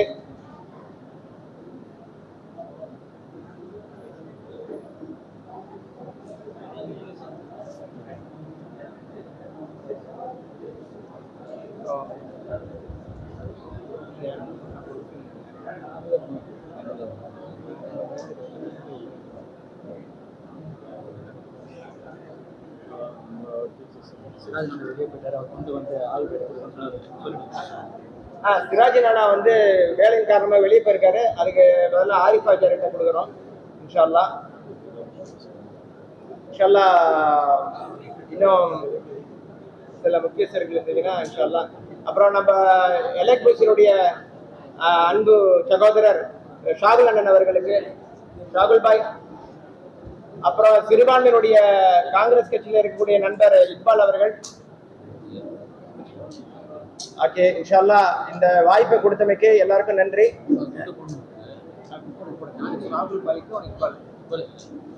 இன்ஷா அல்லாஹ் குத்தாப்பள்ளி மௌலானா அவர்கள் அழகாக முறையில் பயான் செய்துவிட்டு நமக்கு வெறும் ஒத்துழைப்பு கொடுத்தமைக்கு மிக்க நன்றியை கூறுகிறோம். இன்ஷா அல்லாஹ் எல்லா கூட அல்லாஹ்வுக்கு. இன்னும் சில கருத்துக்கள், சில உரைகள் இருக்கிறது. இன்ஷா அல்லாஹ் உட்கார்ந்து அமைதியாக கேளுங்க. அதன் பின் தொடர்ந்து பிறகு விருந்து ஏற்பாடு செய்யப்பட்டிருக்கு. இந்த விருந்து ஏற்பாடு வந்து ஒன்று கூடலான ஒரு ஒற்றுமைக்காக நம்மளுடைய அன்பு பரவசத்தை வெளிப்படுத்த காட்டக்கூடிய வகையிலே இந்த விருந்து ஏற்பாடு செய்கிறோம். பெருமானார் ஸல்லல்லாஹு அலைஹி வஸல்லம் சுல்லத்தான முறையில் சஹான் முறையில் நாங்கள் ஏற்பாடு பண்ணிக்கிறோம். இன்ஷா அல்லாஹ் கலந்து எல்லோரும் துவா செய்யுங்க. இப்போது நமது மீராப்பள்ளியினுடைய இமாம், தலைமை இமாம் அவர்கள் உரையாற்றுவார்கள்.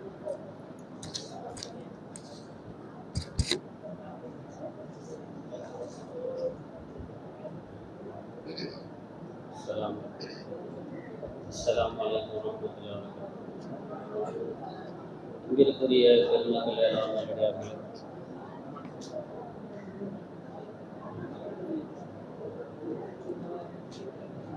இந்த விழாவுக்கு சிறப்பான ஏற்பாடுகளை செய்து வந்து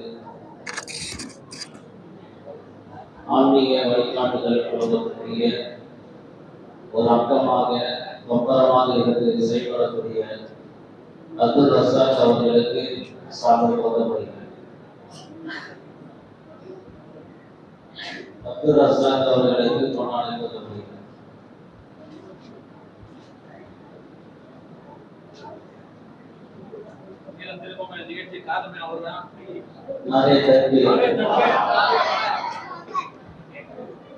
அடுத்தபடியாக இந்த விழாவிற்கு மிகப்பெரிய ஒரு முயற்சிகளை எடுத்துக்கொண்டு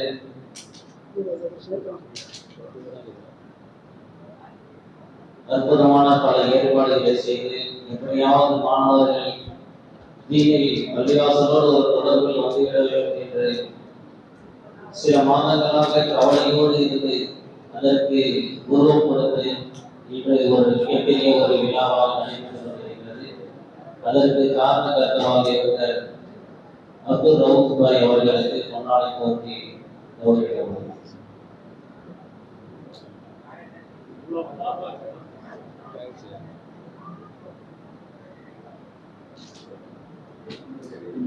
இன்னும் இந்த விழாவிற்காக வேண்டி பல ஏற்பாடுகளை செய்து முன்னேற்றங்களை செய்திருக்கக்கூடிய அங்கத்தினுடைய உறுப்பினர்கள் மற்றும் அனைவருக்கும் ஜஸாக்குமுல்லாஹ் ஹைரன் கஸீரா, அல்லாஹ் உங்கள் அனைவருக்கும் சிறந்த தர்மங்களை தந்தவர்கள் புரிவானாக என்று கூறியவனாக. கடைசியாக இறுதியாக என்னுடைய சிற்றுரையை நான் ஆரம்பிக்கின்றேன். அல்ஹம்துலில்லாஹி ரப்பில் ஆலமீன் والعاقبة للمتقين والصلاة والسلام على سيدنا محمد وآله وأصحابه أجمعين. أما بعد فقد قال الله تعالى في شأن حبيبه إن الله وملائكته يصلون على النبي يا أيها الذين آمنوا صلوا عليه وسلموا تسليما. اللهم صل وسلم على رسولك سيدنا محمد وعلى آل سيدنا محمد وبارك وسلم عليه. اللهم صل وسلم على رسولك سيدنا محمد وعلى آل سيدنا محمد وبارك وسلم عليه. اللهم صل وسلم على رسولك سيدنا محمد النبي الأمي التي قرنت البركة بذاته محيا وتعثرت الأوالم بطيب ذكره ورياضه. أعوذ بالله من الشيطان الرجيم. بسم الله الرحمن الرحيم.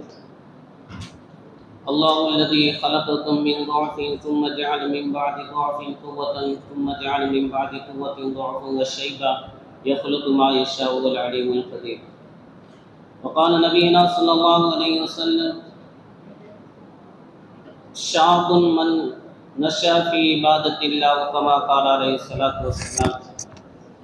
رب اشرح لي صدري ويسر لي أمري واحلل عقدة من لساني يفقهوا قولي. புகழ் அனைத்தும் அல்லாஹ் ஒருவனுக்கே உரித்தாகட்டுமாக. ஸலாத்தும் ஸலாமும் நமது உயிரின் மேலான கண்மணி நாயகம் ஸல்லல்லாஹு அலைஹி வஸல்லம் அன்னவர் மீது, அவர்களுடைய அடிச்சுவடை பிசகாமல் பின்பற்றிய சத்திய சஹாபாக்கள், தாபியீன்கள், தபா தாபியீன்கள், அவுலியாக்கள், ஷுஹதாக்கள், நாதாக்கள், நல்லவர்கள், குறிப்பாக நம் அனைவரின் மீதும் அல்லாஹ்வுடைய அருள் சாந்தி என்றென்று நிலவட்டுமாக. இவ்விழாவிற்கு தலைமையாகவும் முன்னிலையும் நின்று சீரும் சிறப்பமாக நடத்தி கொண்டிருக்கக்கூடிய மீரா பள்ளியினுடைய நிர்வாகி அவர்களுக்கும், அதேபோல இவ்விழாவிற்காக வேண்டி வருகை புரிந்த கண்ணியத்திற்குரிய மரியாதைக்குரிய ஹஸ்ரத் பெருந்தகை உலமா பெருமக்கள் அவர்களுக்கும், இன்னும் இவ்விழாவிற்கு வருகை புரிந்திருக்கக்கூடிய சமுதாயத்தினுடைய பிரமுகர்கள், அதே போன்று இவ்விழாவிற்கு உயிரோட்டி கொண்டிருக்கக்கூடிய இவ்விழாவுடைய இளைஞர்கள், உங்கள் அனைவருக்கும் இஸ்லாத்தின் காணிக்கையான சலாத்தினை கூறியவனாக எனது உரையை ஆரம்பிக்கின்றேன். அஸ்ஸலாமு அலைக்கும் வரஹ்மத்துல்லாஹி வபரகாத்துஹு. அன்பிற்குரிய பெருமக்களே, அல்லாஹ் நல்லடியார்களே, வாலிப பருவத்தை பற்றி அல்லாஹ் ரப்புல் ஆலமீன் குர்ஆனில் இவ்வாறு சொல்லுவார். அல்லதி கலகக்கும் மின் துஅஃபின் ثم ஜஅல மின் பஅதி துஅஃபின் குவத்தன். அல்லாஹ் உங்களை படைக்கின்ற பொழுது பலகீனமாக அல்லாஹ் உங்களை படைத்தார். அந்த பலகீனத்திற்கு பின்னால் மின் துஅஃபின் குவத்தன், உங்களுக்கு ஒரு ஆற்றலை, ஒரு சக்தியை அல்லாஹ் கொடுக்கின்றார். மின் பஅதி குவத்தின் துஅஃபா, அந்த ஆற்றல் சக்திக்கு பின்னால் மீண்டும் உங்களுக்கு ஒரு பலகீனத்தையும் ஒரு வயோதிகத்தையும் நாம் கொடுக்கிறோம் என்பதாக அல்லாஹ் ரப்புல் ஆலமீன் சொல்லி தருகிறார். எனவே இந்த வாலிப பருவம் தான் பல சாதனைகளை படைக்கக்கூடிய ஒரு பருவம். இந்த வாலிப பருவம் தான் நன்மைகளை துணிந்து செய்யக்கூடிய ஆற்றல் உள்ள ஒரு பருவம். இந்த வாலிப பருவம் தான் எதையும் சாதிக்கக்கூடிய, எதையும் செய்யக்கூடிய ஆற்றலை அல்லாஹ் ரப்புல் ஆலமீன் தருகின்றான். அதனால் தான் அல்லாஹ்வுடைய குவத், ஆற்றல் உள்ள பருவம் என்பதாக அல்லாஹ் சொல்கிறார். எனவே சிறு வயது இருக்கின்றது, அந்த சிறு வயதில் இருக்கக்கூடியவர்களுக்கு ஆரோக்கியம் இருக்கும், ஆனால் அறிவு இருக்காது. அதே போல இந்த வாலிப பருவத்தை அடையக்கூடியவர்களுக்கு உடல் ஆரோக்கியமும் இருக்கும், அறிவு ஆற்றலும் இருக்கும். வயோதிகருக்கு பார்த்தோம் என்று சொன்னால் அவர்களுக்கு அறிவு இருக்கும், ஆனால் உடல் ஆரோக்கியம் என்பது இருக்காது. எனவே உடல் ஆரோக்கியமும் அறிவும் ஒன்று சேர்ந்து ஒரு பருவம் இருக்கிறது என்று சொன்னால் அது வாலிப பருவம் தான். எனவே அப்படிப்பட்ட அந்த வாலிப பருவத்தை நான் எப்படி கழித்துக் கொண்டிருக்கின்றோம் என்பதை வாலிபர்கள் நமக்கு நாமளே ஒரு சுய பரிசோதனை செய்து கொள்ள வேண்டும். அல்லாஹ் குர்ஆனிலே ரப்புல் ஆலமீன் வாலிபர்களை பற்றி பல இடங்களிலே அல்லாஹ் பதிவு செய்கின்றார்.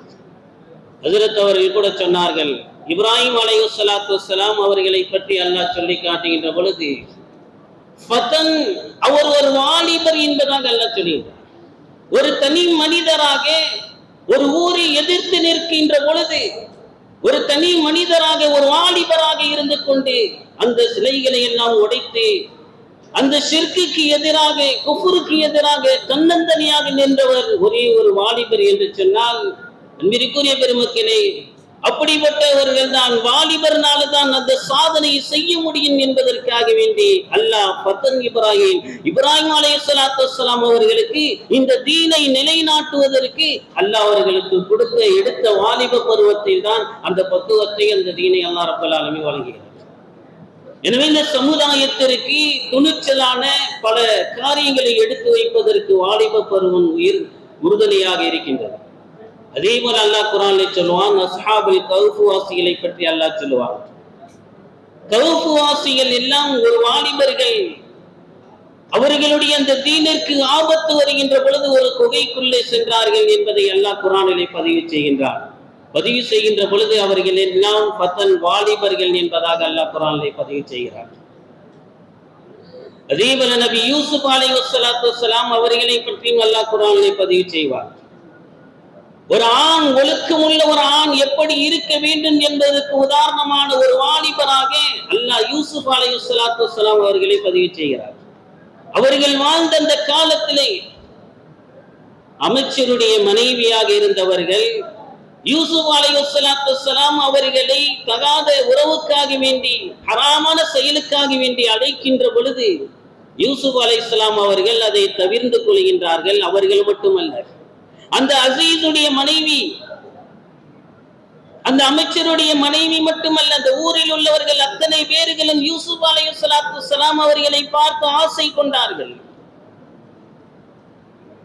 ஆனால் யூசுப் அலைஹிஸ்ஸலாத்து வஸ்ஸலாம் அவர்கள் அல்லாஹ்விடத்திலே துஆ செய்கின்றார்கள், யா அல்லாஹ், எனக்கு இந்த பெண்களை விட யா அல்லாஹ் எனக்கு சிறையே மேலானது என்பதாக அல்லாஹ்விடத்திலே கேட்கின்றார்கள். அதே போல அல்லாஹ் அவர்களுக்கு சிறையை அல்லாஹ் கொடுக்கின்றார். எனவே ஒரு வாலிபர் எப்படி இருக்க வேண்டும் என்பதற்கு முன் உதாரணமாக அல்லாஹ் குர்ஆனிலே பல இடங்களிலே பதிவு செய்கின்றார். அதே போல சஹாபா பெருமக்களை கூட நாம் பார்க்கலாம். எத்தனையோ பல சஹாபாக்கள் அவருடைய வாலிப பருவத்தில் எப்படி இருந்தார்கள். நாம் எல்லாம் ரசூலுல்லாஹி ஸல்லல்லாஹு அலைஹி வஸல்லம் காலத்தில் பல போர்கள் நடந்திருக்கிறது. கடைசியாக பெருமானார் ஸல்லல்லாஹு அலைஹி வஸல்லம் கடைசி காலத்திலே உஸாமத்து பின் ஸைத் ரலியல்லாஹு அவர்களுடைய தலைமையில் ஒரு படை, ரோம பேரரசருக்கு ஒரு படை செல்கின்றது. அந்த ரோம பேரரசருக்கு செல்லக்கூடிய அந்த படை இருக்கிறது, அதற்கு தளபதியாக இருக்கக்கூடியவர் உஸாமத்து பின் ஸைத் அவர்களுக்கு கீழே இருக்கின்றார்கள் சையதுனா அபூபக்கர் சித்திக் ரலியல்லாஹு அன்ஹு, சையதுனா உமர் ரலியல்லாஹு அவர்கள் எல்லாம் அவர்களுக்கு கீழே ஒரு சாதாரண ஒரு வீரராக இருக்கின்றார்கள். ஆனால் அந்த படைக்கு தளபதியாக இருக்கக்கூடிய உஸாமத்து பின் ஸைத் ரலியல்லாஹு அவர்களுடைய வயது அப்பொழுது எத்தனை தெரியுமா? வெறும் 18 வயதில் அவர்கள் அந்த படையுடைய தளபதியாக அவர்கள் இருந்து கொண்டிருக்கிறார்கள்.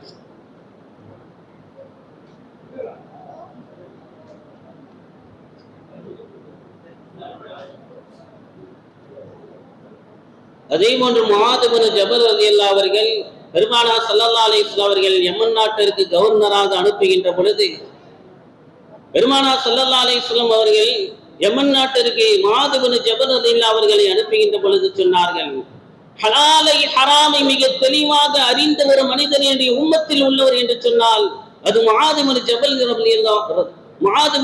ரலியல்லாஹு என்று பெருமானார் ஸல்லல்லாஹு அலைஹி வஸல்லம் சொன்னார்கள். அப்பொழுது அவர்களுடைய வயது 18. அதே போல பெருமானார் ஸல்லல்லாஹு அலைஹி வஸல்லம் அவர்கள் அவருடைய காலத்தில் வாழ்ந்தவர்கள். அன்பிற்குரிய பெருமக்களே, இப்படி நிறைய பேர்கள் சஹாபாக்கள் எல்லாம் சிறு வயதுகளிலே, அவர்கள் சிறு வயதுகளிலே இளமை பருவத்திலே மிகப்பெரிய ஒரு பல சாதனைகளை எல்லாம் அவர்கள் செய்திருக்கிறார்கள் என்று சொன்னால், அன்பிற்குரிய பெருமக்களே, நாம் வாலிப பருவத்தில் இருக்கக்கூடிய நாம் உசாமத்து பின் ஸைத் ரலியல்லாஹு அவர்களை பற்றி நாம் எந்த அளவிற்கு தெரிந்திருக்கிறோம் என்பதை பார்க்க வேண்டும்.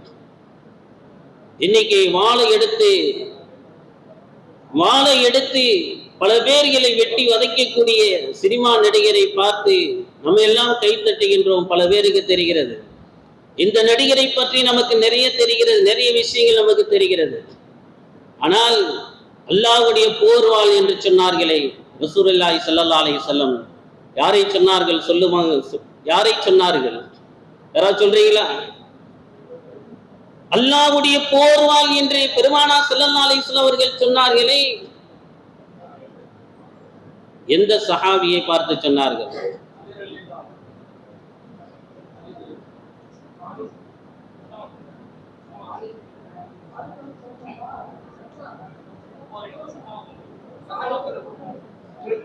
அல்லாஹ்வின் போர்வாள் என்று சின்னவர் பெருமானார் ஸல்லல்லாஹு அலைஹி வஸல்லம் சொன்னார்கள்.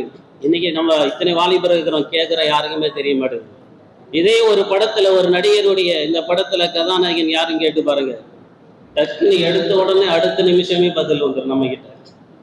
நம்ம வாலிபருடைய நிலைப்பாடு இப்படிதான் இருக்கு. அல்லாஹ்வுடைய போர்வாள் காலித் இப்னு வலீத் என்பது எத்தனை பேருக்கு தெரியும்? அஸதுல்லாஹ் என்று சொன்னார்களே பெருமானார் ஸல்லல்லாஹு அலைஹி வஸல்லம், அல்லாஹ்வுடைய சிங்கம் என்று சொன்னார்களே, யாருங்க அல்லாஹ்வுடைய சிங்கம்? ஹம்ஸா ரலியல்லாஹு அவர்களை பார்த்து பெருமானார் ஸல்லல்லாஹு அலைஹி வஸல்லம் சொன்னார்கள், அஸதுல்லாஹ் அல்லாஹ்வுடைய சிங்கம் என்று சொன்னார்கள். இன்னைக்கு நம்முடைய வாலிபருக்கு தெரிகிறது வாய்ப்பில்லை. அறிவிலிகளை எல்லாம் கண்டு கொண்டு இருக்கக்கூடிய நாம் அறிவாளிகளுடைய தந்தை, அறிவுடைய தலை வாசல் என்று பெருமானார் ஸல்லல்லாஹு அலைஹி வஸல்லம் சொன்னார்களே, யாரை சொன்னார்கள்? அலி ரலியல்லாஹு அவர்களை பார்த்து சொன்னார்கள் அல்லவா? இன்னைக்கு எத்தனை பேர்கள் நமக்கு தெரிஞ்சிருக்கு? எத்தனை பேர்கள் இஸ்லாத்தினுடைய அறிவுலகத்தினுடைய தந்தை என்று சொன்ன அலி ரலியல்லாஹு அவர்களை பற்றி எத்தனை பேருக்கு தெரிகிறது? எத்தனை பேர்கள்? அன்பிற்குரிய பெருமக்களே, இதுதான் நம்முடைய நிலைப்பாடுகள். ஒரு மாணவர் வந்து கேட்கிறார் நம்ம கிட்ட, ஹஸ்ரத் உங்களுக்கு டோனி பிடிக்குமா அல்லது விராட் கோலி பிடிக்குமா? நமக்கு சஹாபாக்களை பத்தி தெரியல, சஹாபாக்களுடைய தியாகத்தை பத்தியும் தெரியல, அவர்கள் இந்த தீனுக்காக வேண்டி பாடுபட்டது எதுவுமே நமக்கு தெரியல. ஆனால் மாணவர்களிடத்திலே எது ஆழமாக பதிந்து போய் இருக்கிறது என்று சொன்னால், டோனியா விராட் கோலியா? நீங்க சொல்லுங்க ஹஸ்ரத், எங்களுக்கு இந்த டீம் தான் ஜெயிக்கணும் நாங்க நினைக்கிறோம். இன்னொருத்தர் சொல்றாரு எங்களுக்கு அந்த டீம் ஜெயிக்கணும், ஏன்னா எங்களுக்கு டோனி பிடிக்கும். இன்னொருத்தர் சொல்றாரு இல்ல எனக்கு விராட் கோலி தான் பிடிக்கும். மாணவர்களிடத்திலே, இளைய சமுதாயத்திலே இன்னைக்கு ஊறி போய் இருக்கக்கூடிய இந்த உலகினுடைய நிகழ்வுகள் எல்லாம் நமக்கு தெரிகிறது. சினிமா துறை தெரிகிறது, கிரிக்கெட் துறை தெரிகிறது, அத்தனையும் தெரிகின்றது. இஸ்லாத்துடைய விஷயங்களை பற்றி கேட்டால், இஸ்லாத்திற்காக வேண்டி உயிரை விட்டவர்கள், இஸ்லாத்திற்கு மிகப்பெரிய தியாகம் அவர்களுடைய வரலாறுகளை பற்றி கேட்டால், இந்த சமுதாயத்திற்கு ஒன்றுமே தெரியவில்லை என்று சொன்னால் அந்த கை செய்தும் நாம் எந்த நிலையில் இருக்கிறோம் என்பதை நாம் சற்று சிந்தித்து பார்க்க வேண்டும். எனவே இந்த நிலையை மாற்ற வேண்டும் என்பதற்காக வேண்டிதான் இந்த வாலிபர்களுக்கெல்லாம், இந்த இளைஞர்களுக்கெல்லாம் தீனுல் இஸ்லாத்தை கொண்டு போய் சேர்க்க வேண்டும் என்பதற்காக வேண்டிதான், மார்க்கத்தை கொடுக்க வேண்டும் என்பதற்காக வேண்டிதான். அங்கே ஒரு மாணவர் பாருங்க, இப்போது செல்போன் நோண்டிக்கிட்டே இருக்கிறாங்க. நம்முடைய சமுதாயம் இப்படிதான் என்ன செய்யுதுன்னு சொன்னா, பல மணி நேரங்கள் எல்லாம் செல்போன்களே நம்முடைய சமுதாயம் கழித்துக் கொண்டிருக்கிறது. அன்பிற்குரிய பெருமக்களை நாம் நன்றாக விளங்கிக் கொள்ள வேண்டும். பத்ர் சஹாபாக்களை பார்த்தோம் என்று சொன்னால் 313 சஹாபாக்கள் 1000 பேர்களை வெற்றி கொண்டார்கள், வரலாறு உண்டு.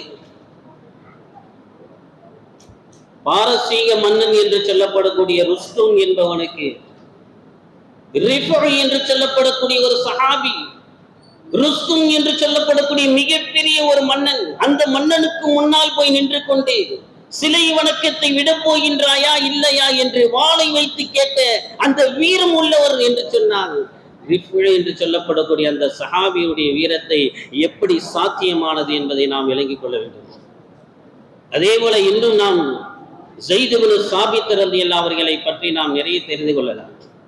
ஸைத் இப்னு சாபித் ரலியல்லாஹு அவர்கள் 18 வயதாக இருக்கின்ற பொழுது பெருமானார் ஸல்லல்லாஹு அலைஹி வஸல்லம் சொன்னார்கள், யூத மொழியை கற்றுக்கொண்டு வாருங்கள் என்று சொன்னார்கள். 18வது நாளில் திரும்ப வந்து சொன்னார்கள், நாயகமே அந்த யூத மொழியை நான் கற்றுக்கொண்டேன் என்பதாக. ரசூலுல்லாஹி ஸல்லல்லாஹு அலைஹி வஸல்லம் கேட்கின்றார்கள், ஸைத் இப்னு சாபித் ரலியல்லாஹு அன்ஹு கேட்கின்றார்கள், உண்மையிலே நீங்கள் கற்றுக்கொண்டீர்களா, உங்களுக்கு படிக்க தெரியும் எழுத தெரியுமா அப்படின்னு கேட்கிறார். உடனே அந்த ஸைத் இப்னு சாபித் ரலியல்லாஹு அவர்கள் சொல்லுகின்றார்கள், யா ரசூலல்லாஹ், எனக்கு படிக்கவும் தெரியும் எழுதவும் தெரியும். எத்தனை நாளில் சாதித்தார்கள்? வெறும் 18 நாட்களிலே ஒரு வாலிபராக இருக்கக்கூடிய 18 வயதில் நிரம்பிய ஸைத் இப்னு சாபித் ரலியல்லாஹு அவர்கள் இந்த சாதனையை படைத்திருக்கிறார்கள் என்று சொன்னால் வேறு எவரும் அல்ல, இதே இஸ்லாத்தை சார்ந்தவர்கள், நம்முடைய முன்னோர்கள் என்பதை நாம் நினைவில் கொள்ள வேண்டும். ஸைத் இப்னு சாபித் ரலியல்லாஹு அவர்கள் 10 வயதில் இஸ்லாத்திற்குள்ளே வருகின்றார்கள். 12 வயதில் அவர்கள் படிக்க ஆரம்பிக்கின்றார்கள். 14வது வயதிலே பிற மொழியை படிக்க ஆரம்பிக்கின்றார்கள். 18வது வயதிலே பெருமானார் ஸல்லல்லாஹு அலைஹி வஸல்லம் அவர்களுக்கு அவர்களுடைய மொழியிலிருந்து அதை மாற்றக்கூடிய மொழியாக்கம் செய்யக்கூடிய அந்த பொறுப்பிலே அவர்கள் வருகின்றார்கள். அதே 18 வயதிலே காத்திபுல் வஹி என்று சொல்லப்படக்கூடிய வஹியை எழுதக்கூடிய அந்த பொறுப்பை தகுதியை பெறுகின்றார்கள். வெறும் 18 வயதிலே. யார்? ஸைத் இப்னு சாபித் ரலியல்லாஹு அவர்கள். அதே ஸைத் இப்னு சாபித் ரலியல்லாஹு அவர்கள் பெருமானார் ஸல்லல்லாஹு அலைஹி வஸல்லம் அவர்களுக்கு பின்னால் கடைசியாக குர்ஆனை ஜாமி ஒன்று சேர்க்கக்கூடிய நூல் வடிவில் தயார் செய்யக்கூடிய அந்த பொறுப்பிற்கும் அவர்கள் உட்படுத்தப்படுகின்றார்கள். அந்த பொறுப்பும் அவர்கள் செய்து முடிக்கின்றார்கள் என்று சொன்னால் ஸைத் இப்னு சாபித் ரலியல்லாஹு அவர்களை பற்றி நாம் எத்தனை பேர்கள் நாம் தெரிந்து வைத்திருக்கின்றோம். அன்பிற்குரிய பெருமக்களே, அவர்கள் எல்லாம் நம்முடைய முன்னோர்கள் தான். அவர்கள் எல்லாம் நமக்கு வழிகாட்டியாக வந்தவர்கள் தான். அவர்கள் தான் நம்முடைய சமுதாயத்திற்கு எப்படி வாழ வேண்டும் என்ற வழிமுறையை கொடுத்தவர்கள். எனவே அன்பிற்குரிய பெருமக்களே, நாம் எந்த நிலையில் இருக்கிறோம் என்பதை நாம் சற்று சிந்தித்து பார்க்க வேண்டும். அதனால் தான் சொல்வார்கள், கூட இன்னைக்கு ஏன் அவங்களால இதெல்லாம் முடிந்தது நம்மளால முடியலன்னு சொன்னா, அவங்க கிட்ட சாதிக்க வேண்டும் என்ற அந்த துணிவு இருந்தது, சாதிக்க வேண்டும் என்று சாதனை வேண்டும் என்ற அந்த எண்ணம் இருந்தது. நம்ம கிட்ட எந்த சாதனைக்க வேண்டிய எந்த விதமான ஆசையும் இல்லை, எந்த கனவும் இல்லை நம்ம கிட்ட.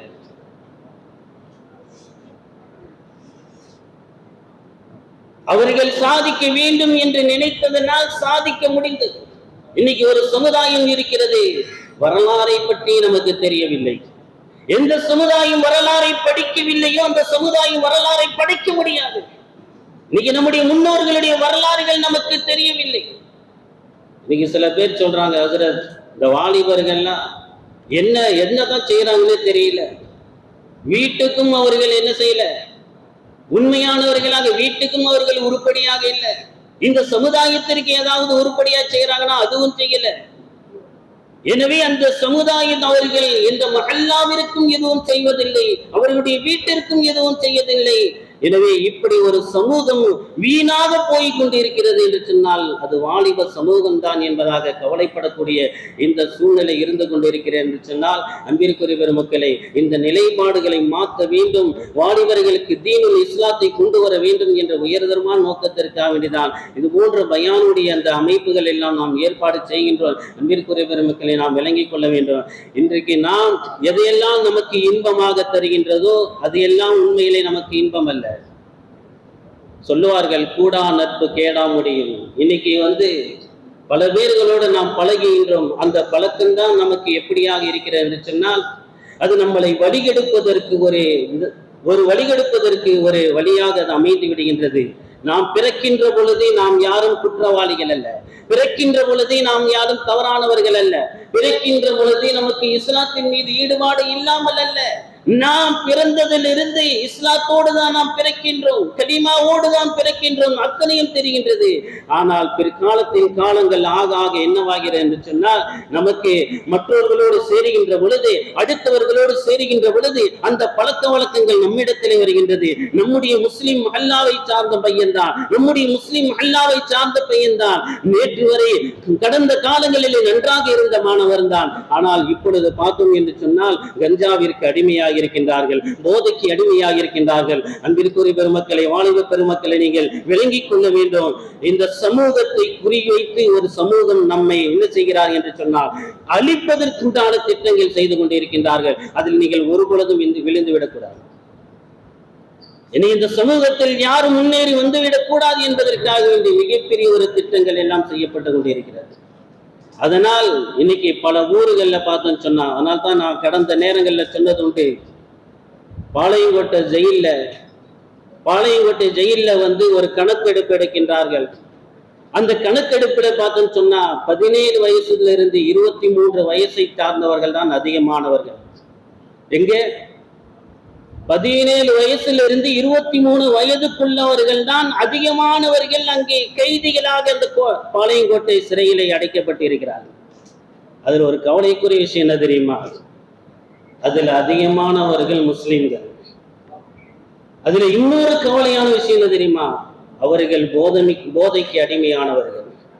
இந்த சமூகத்தை நாசம் செய்வதற்காக வேண்டியே ஒரு கூட்டம் துடித்து கொண்டிருக்கின்றது. ஒரு பொழுது நாம் அதற்கு என்ன செய்து விடக்கூடாது, அதில் விழுந்து விடக்கூடாது, அதில் கவனமாக இருக்க வேண்டும். ஆனால் தான் கூடா நட்பு கேடாமுடி பெருமானா ஸல்லல்லாஹு அலைஹி வஸல்லம் அவர்கள் சொன்னார்கள், அல் மர்உ மஅ மன் அஹப்ப, நீ யாரை நேசிக்கின்றாயோ அவரோடு நீ சொர்க்கத்தில் இருப்பாய் என்று பெருமானா ஸல்லல்லாஹு அலைஹி வஸல்லம் அவர்கள் சொன்னார்கள். இன்னைக்கு நாம் யாரை நேசிக்கின்றோம், என்ற இடத்தில் இருக்கிறோம் என்பதை சற்று சிந்தித்து பார்க்க வேண்டும். நாம் ஒரு கிரிக்கெட் வீரரை நான் நேசிக்கிறேன் என்று சொன்னால், நாளை மறுமையில இந்த கிரிக்கெட் வீரன் எங்க இருப்பானோ அவரோடு சேர்ந்து நீ கியாமத்தில் இருப்பார். நாளை மறுமையில் அவனோடு நீ இருப்பாய். ஒரு நடிகரை நீ நேசிக்கிறாய் என்று சொன்னால் நாளை மறுமையில் அவனோடு தான் இருப்பான். பெருமானார் ஸல்லல்லாஹு அலைஹி வஸல்லம் அவர்கள் சொன்ன வார்த்தை அது. எனவே நாம் யாரை நேசிக்க வேண்டும்? பெருமானார் ஸல்லல்லாஹு அலைஹி வஸல்லம் அவர்களை நேசிக்க வேண்டும், அல்லாஹ்வை நேசிக்க வேண்டும், நல்லோர்களை நேசிக்க வேண்டும், சாலிஹீன்களை நேசிக்க வேண்டும். நாளை கியாமத்திலே நமக்கு மிகப்பெரிய ஒரு வெற்றியாக அமையும். இந்த உலகத்திலே அல்லாஹ் ரப்பல் ஆலமீன் சொல்லி காட்டுகின்றான், யா லைத்தனி லம் அத்தஹத ஃபுலானன் கலீலா. பெருமானார் ஸல்லல்லாஹு அலைஹி வஸல்லம் அவர்கள் மக்காவிலே இஸ்லாத்தை எடுத்துரைக்கின்ற பொழுது சில பேர்கள் ஏற்றுக்கொண்டார்கள், பல பேர்கள் மறுத்தார்கள். அதுல உத்பத் இப்னு அபீ முஈத் என்று சொல்லப்படக்கூடியவர், இவனும் இஸ்லாத்தை ஏற்பதற்காக பெருமானார் ஸல்லல்லாஹு அலைஹி வஸல்லம் அவர்களோடு நெருக்கமாக வந்துவிட்டார். பெருமானார் ஸல்லல்லாஹு அலைஹி வஸல்லம் அவர்களும் எப்படியாவது இஸ்லாத்திற்குள்ளே வருவதற்குண்டான முயற்சிகள் எல்லாம் செய்தார்கள். கடைசி நேரத்திலே அந்த உத்பத் இப்னு அபீ முஈத் என்பவன் கடைசி நேரத்திலே அபூ ஜஹலுடைய பேச்சை கேட்கின்றான். அபூ ஜஹலுடைய பேச்சை கேட்டதற்கு பின்னால் அவனுடைய நிலைமை மாறுகின்றது. எந்த அளவிற்கு மாறுகிறது என்று சொன்னால், ரசூலுல்லாஹி ஸல்லல்லாஹு அலைஹி வஸல்லம் அவர்களோடு நெருக்கமாக இருந்து இஸ்லாத்திற்கு வர இருந்த அந்த உத்பத் இப்னு அபீ முஈத் என்பவன் பெருமானார் ஸல்லல்லாஹு அலைஹி வஸல்லம் அவர்களுக்கு துன்பம் கொடுக்க ஆரம்பித்து விட்டான். பெருமானார் ஸல்லல்லாஹு அலைஹி வஸல்லம் அவருடைய கழுத்தில் துண்டை போட்டு நெருக்குகின்ற அளவிற்கு வந்து விட்டார். பெருமானார் ஸல்லல்லாஹு அலைஹி வஸல்லம் அவர்கள் தொழுது கொண்டிருக்கின்ற போது சுஜூதில் குடலை தூக்கி போடுகின்ற சூழ்நிலைக்கு வந்து விட்டார். அவனுடைய கடைசி நேரம், கடைசி நிலைமை, அவன் என்ன வார்த்தை சொல்லுகின்றான் தெரியுமா? யா லைத்தனி லம் அத்தஹது ஃபுலானன் கலீலா. அவன் சொல்லக்கூடிய வார்த்தை அல்லாஹ் குர்ஆனிலே பதிவு செய்கின்றான், எனக்கு நாசம் ஏற்பட்டு விட்டது. யாழைத்தனி, எனக்கு ஏற்பட்ட ஒரு நாசமே, இப்படிப்பட்ட ஒரு மனிதனை நான் நண்பனாக தேர்ந்தெடுத்திருக்கவே கூடாதல்லவா? இந்த அபூ ஜஹலை நான் தேர்ந்தெடுத்ததனால் நான் என்னுடைய வாழ்க்கையை நான் தொலைத்து விட்டேன், நான் அழிந்து போகிவிட்டேன், நாசமாகிவிட்டேன். என்னுடைய வாழ்க்கையை அழிந்து போகிவிட்டது, நாசமாகிவிட்டது என்பதை அந்த மனிதன் கதறுகின்ற அந்த கதறலை அல்லாஹ் குர்ஆனிலே பதிவு செய்கிறான் என்று சொன்னால், அன்பிற்குரிய பெருமக்களே, நாம் யாரை நேசிக்கின்றோம், நாம் யாரோடு பழக்கம் வைத்திருக்கின்றோம், யாரோடு நட்பு வைத்துக் கொண்டிருக்கின்றோமோ அவர்கள் நம்மளை வழிகெடுத்து விடுவார்கள் என்பதை நாம் விளங்கிக் கொள்ள வேண்டும். நம்மளை வழிகெடுப்பதற்கு நண்பர்கள் மட்டுமல்ல, இன்னும் நிறைய பேர்கள், அதில் குறிப்பாக வாலிபர்களை வழிகெடுப்பதற்கு நிறைய பேர்கள், கண்ணுக்கு தெரியாத சில பேர்கள் இருக்கிறாங்க, கண்ணுக்கு தெரியாத சில துஷ்மன் இருக்காங்க. என்ன துஷ்மன் தெரியுமா? அந்த துஷ்மன் என்று வரக்கூடிய வார்த்தையில கிடையாது, அந்த 4 எழுத்து தான், தாலு ஷீனு மீனு நூனு. இந்த தா என்று சொன்னால் துன்யா. இந்த துன்யா நம்மள என்ன செய்யணும், வழிகெடுக்குது.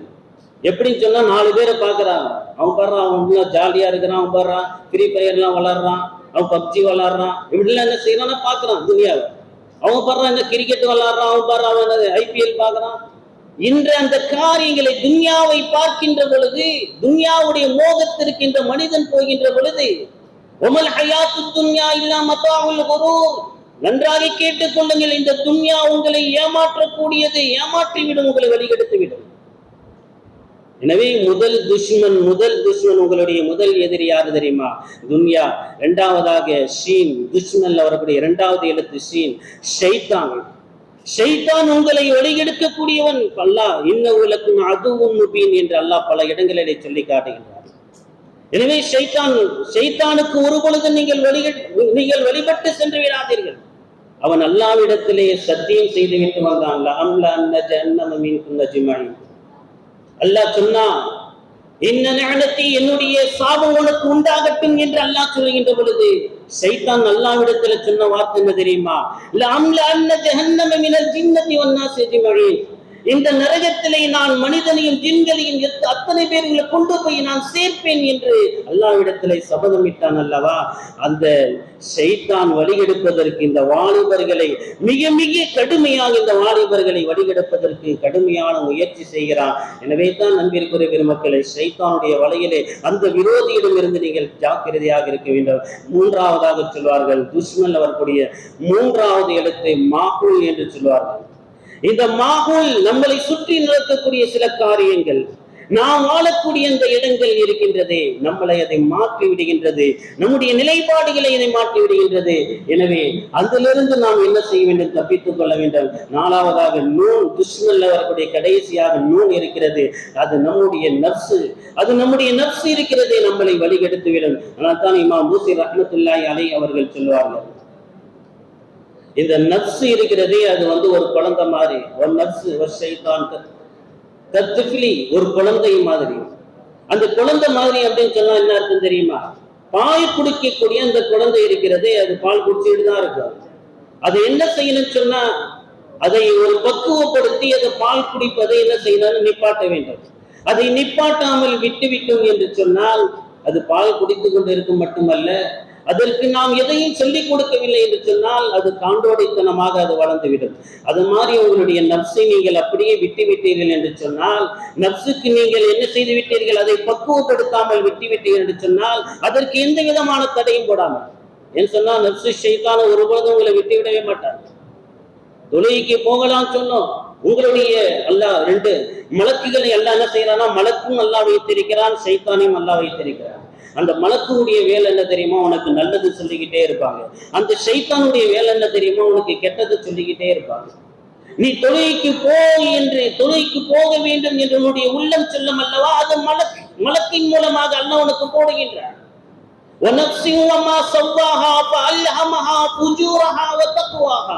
உங்களுடைய அந்த உள்ளத்திலே அல்லாஹ் தக்வாவும் ஃபுஜூரையும் இரண்டையும் அல்லாஹ் ரப்பல் ஆலமீன் போடுகின்றான். ஆனா அதுல முதல்ல போடுறது எது தெரியுமா? ஃபுஜூரஹா, பாவத்தை தான் அல்லாஹ் என்ன செய்யறான்? முதல்ல போடுறான்.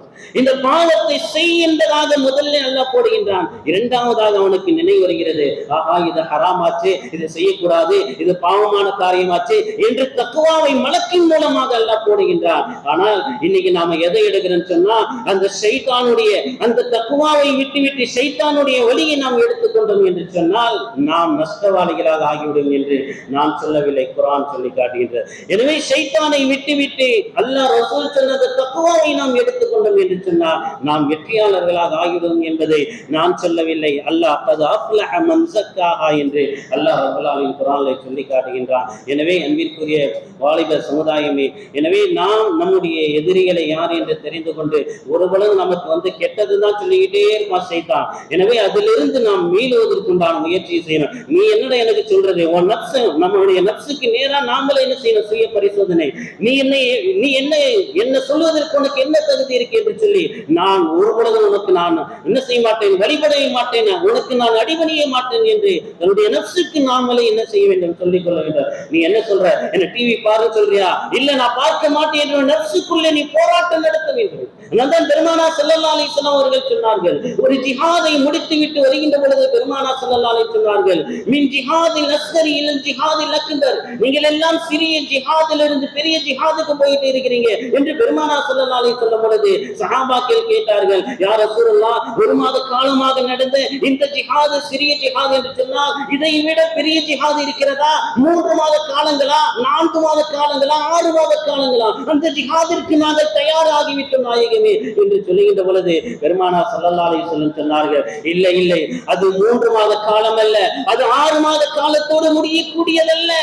உங்களுடைய ஆயுள் முழுக்க நீங்கள் ஜிஹாது செய்ய வேண்டும். அதுதான் ஜிஹாது நஃப்ஸ். உங்களுடைய நஃப்ஸோடு நீங்கள் போராட வேண்டும் என்பதாக பெருமானார் ஸல்லல்லாஹு அலைஹி வஸல்லம் அவர்கள் சொன்னார்கள். என்று சொன்னால் அந்த நஃப்ஸ் இருக்கிறது, நம்மளை ஒருபொழுதும் நல்லவனாக ஆக்கி விடவே கூடாது.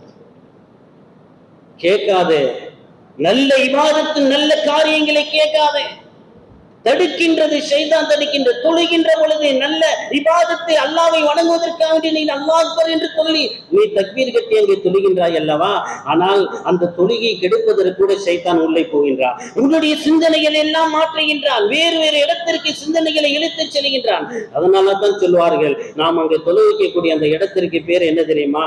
மெஹராப் என்பதாக சொல்வார்கள். மெஹராப்னு அரபில மெஹராபுக்கு என்ன அர்த்தம் தெரியுமா? அங்கே யுத்தம் செய்யக்கூடிய இடம் என்பதாக சொல்வார்கள்.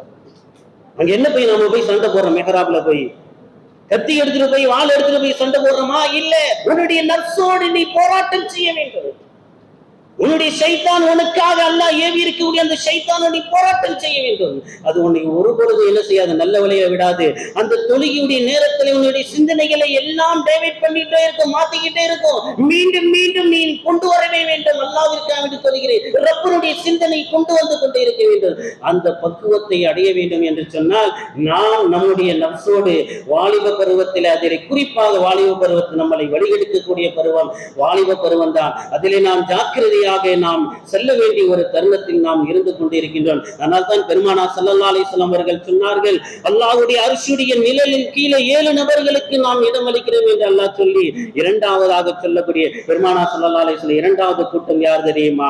நஷபி இபாதத்தில்லாஹ், அல்லாஹ்வுடைய இபாதத்திலேயே ஷாபுன் ஃபீ நஷபி இபாதத்தில்லாஹ், அல்லாஹ்வுடைய இபாதத்திலேயே தன்னுடைய வாலிபத்தை கழித்த அந்த வாலிப பருவம் இருக்கிறது. அந்த வாலிபன் இருக்கின்றானே, அல்லாஹ்வுடைய அர்ஷுக்கு கீழே இடம்பெறக்கூடிய வாலிபன் என்பதை அல்லாஹ் ரப்பல் ஆலமீன் பெருமானார் ஸல்லல்லாஹு அலைஹி வஸல்லம் நமக்கு சொல்லித் தருகிறார் என்று சொன்னார். அந்த வாலிப பருவம் மிக முக்கியமான பருவம். அதேதான் பெருமானார் ஸல்லல்லாஹு அலைஹி வஸல்லம் இன்னொரு இடத்துல சொல்லுவார்கள், ஒரு மனிதனுக்கு 5 கேள்விகள் கேட்காமல் அவன் அடுத்த அடியை எடுத்து வைக்க முடியாது. லா தஸூல கதமா இப்னு ஆதம், ஆதமுடைய மக்களுடைய ஒரு கால் அடுத்தபடியாக எடுத்து வைக்க முடியாது. அவனிடத்திலே 4 கேள்விகள் கேட்கப்படும் அல்லவா? அதுல ஒரு கேள்வி என்ன தெரியுமா? உன்னுடைய வாலிபத்தை நீ எப்படி கழித்தாய் என்பதாக அல்லாஹ் கேட்பான். உன்னுடைய வயதை எப்படி கழித்தாய் என்பது வேறு விஷயம், அது அந்த கேள்வியும் உண்டு. வாலிபத்தை எப்படி கழித்தாய் என்று மீண்டும் அல்லாஹ் கேட்பான் என்று சொன்னால், இந்த வாலிப பருவம் ஒரு முக்கியமான பருவம். இது பல சாதனைகளை செய்யக்கூடிய ஒரு பருவம். இந்த பருவத்திலே நாம் என்ன செய்துவிட்டோம், விட்டுவிட்டோம் என்று சொன்னால் நம்மளை விட நஷ்டவாளிகள் வேறு யாரும் இருக்க முடியாது. ஆனால் தான் அரபில கூட ஒரு கவிதை ஒன்று சொல்வார்கள், லைத்த ஷபாபு யஊது யௌமா, ஒரு மனிதன் வாலிபத்தை எல்லாம் கழிச்சு முடிச்ச பின்னால வயசானதற்கு பின்னால் வயோதிகம் வந்ததற்கு பின்னால் மீண்டும் சொல்லுவானா, லைத்த ஷபாபு யஊது யௌமா, மீண்டும் அந்த வாலிப பருவம் திரும்ப வேண்டாமா, மீண்டும் அந்த வாலிப பருவம் கிடைத்திருக்க கூடாதா என்று மீண்டும் அவன் கை செய்தப்படுவான். வயோதிகம் அடைந்ததற்கு பின்னால் பல சாதனைகளை செய்திருக்கலாம் என்று நினைப்பான் அல்லவா? அப்பொழுது உனக்கு வயசானதற்கு பின்னால் நீ எதுவுமே செய்ய முடியாது. இபாதத்தோடு நீ உன்னால் என்ன செய்ய முடியாது, முழுமையாக செய்ய முடியாது. அப்படிப்பட்ட ஒரு சூழ்நிலைக்கு செல்வதற்கு முன்பாக உன்னுடைய வாலிபத்தை, வயோதிகத்திற்கு முன்பாக வாலிபத்தை கனிமத்தாக நீங்கள் ஆக்கிக் கொள்ளுங்கள் என்று பெருமானார் ஸல்லல்லாஹு அலைஹி சொன்னார்களே. எனவே அந்த வகையில் நம்முடைய வாழ்க்கையை நாம் ஒரு கனிமத்தாக வாலிப பருவத்தை ஆக்கிக் கொள்ள வேண்டும். அல்லாஹ் சுப்ஹானஹு வ தஆலா அப்படிப்பட்ட ஒரு நல் தௌஃபீக்கை இந்த வாலிப பருவத்தில் அத்தனை நபர்களுக்கும் அல்லாஹ் ரப்பல் ஆலமீன் தந்த அருள் புரிவானாக. எனவே நாம் பள்ளிவாசலோடு மிகப்பெரிய ஒரு தொடர்பை, இறைவனோடு ஒரு தொடர்பை, அல்லாஹ் ரசூலுடைய முஹப்பத் பிரியத்தோடு ஒரு தொடர்பை நம்முடைய வாழ்நாள் முழுவதும் எடுத்துக்கொள்வேன் என்று ஒரு சபதத்தோடு, ஒரு உறுதிமொழியோடு இந்த மஜ்லிஸிலிருந்து நீங்கள் கலைந்து சென்றீர்கள் என்று சொன்னால் உண்மையிலே இந்த மஜ்லிஸுடைய நோக்கமும் அதுதான். எனவே இந்த வாலிப பருவத்தில் இருக்கக்கூடிய பெரிய பிள்ளைகள் பள்ளிவாசலோடு ஒரு தொடர்புல வந்துடணும், அவர்களுக்கு அல்லாஹ் ரசூலோடு ஒரு பிரியம் வந்துடணும், ஒரு தொடர்புல வந்துடணும் என்ற உயர்ந்த ஒரு நோக்கத்திற்காகத்தான் இந்த பயானுடைய ஏற்பாடுகள் செய்யப்பட்டிருக்கிறது. எனவே நம்முடைய ஒவ்வொரு நேரத்திலும் நாம தொழுகை கரெக்டாக எல்லா நேரங்களிலும் தொழுகை ஓடுவதற்குண்டான மிகப்பெரிய ஒரு முயற்சியை நாம் எடுத்துக்கொள்ள வேண்டும். அல்லாஹ் சுப்ஹானஹு வ தஆலா அப்படிப்பட்ட நல் தௌஃபீக்கை நம் அனைவருக்கும் தந்த அருள் புரிவானாக. ஆமீன் ஆமீன். வாஹிரு தஅவானா அல்ஹம்துலில்லாஹி ரப்பில் ஆலமீன். அடுத்தபடியாக நமதுடைய ஆசிரியர் அப்துல் ரவுஃப் அவர்கள் மாணவர்கள் இளைஞர்கள் முன்னாடி உரையாற்றலாம்.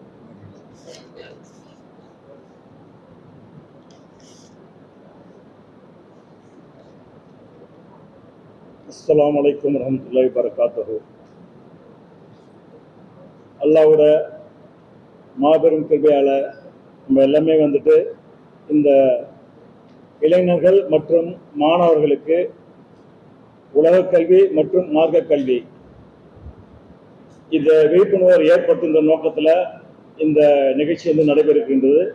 இது ஒரு சின்ன முயற்சியாக வந்து நம்ம வந்து தூங்கியுள்ளோம். இது எல்லாமே பார்த்தீங்கன்னாக்கா நம்மளுக்கு இருந்த முன்னோர்கள் முத்தவல்லி, அதுக்கப்புறம் அந்த மார்க்க அறிஞர்கள் மற்றும்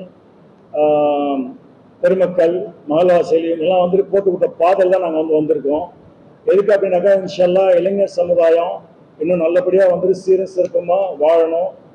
உலகத்தில் வந்துட்டு ஒரு முன்மாதிரியாக வந்துட்டு நம் சமுதாய மக்கள் இருக்க வேண்டும் என்ற நல்ல எண்ணத்தோடு இந்த நிகழ்ச்சி துவக்கப்பட்டு நடைபெற்று கொண்டிருக்கின்றது. பார்த்தீங்கன்னாக்கா வந்துட்டு இப்போ உலக கல்வி மார்க்க கல்வி பற்றி நம்ம ஆலிம் மௌலானாக்கள் நிறையா சொல்லிட்டாங்க. நான் வந்து ஒரு ரத்தின சுருக்கமாக வந்துட்டு நம்ம என்ன கல்வி படிக்கலாம், வேலை வாய்ப்புக்கு என்னென்ன வந்து வசதி வாய்ப்பு இருக்குது அப்படின்ட்டு வந்துட்டு உங்களுக்கு வந்து நான் வந்து ஒரு சின்ன ஒரு ஆலோசனை வந்து சொல்கிறேன், கேட்டுங்க. ஏன்னா வந்துட்டு கல்வியை பற்றி நிறைய வந்துட்டு நம்ம நானா இக்பால் பாஷா வந்து ரொம்ப வந்து உங்களுக்கு சொல்லியிருக்காங்க. பார்த்தீங்கன்னாக்கா வந்துட்டு 10ஆம் வகுப்பு நம்ம மாணவர் படிப்புள்ளே வந்துட்டு ஒரு தெளிவான ஒரு கவனம் இருக்கணும். என்ன தெளிவான கவனம் இருக்கணும் அப்படின்னாக்கா +2ல நம்ம என்ன வந்துட்டு படிக்க போகிறோம், அந்த +2ல படிக்க போகக்குள்ள என்னென்ன தேவைனாக்கா எல்லா சப்ஜெக்டும் தேவை.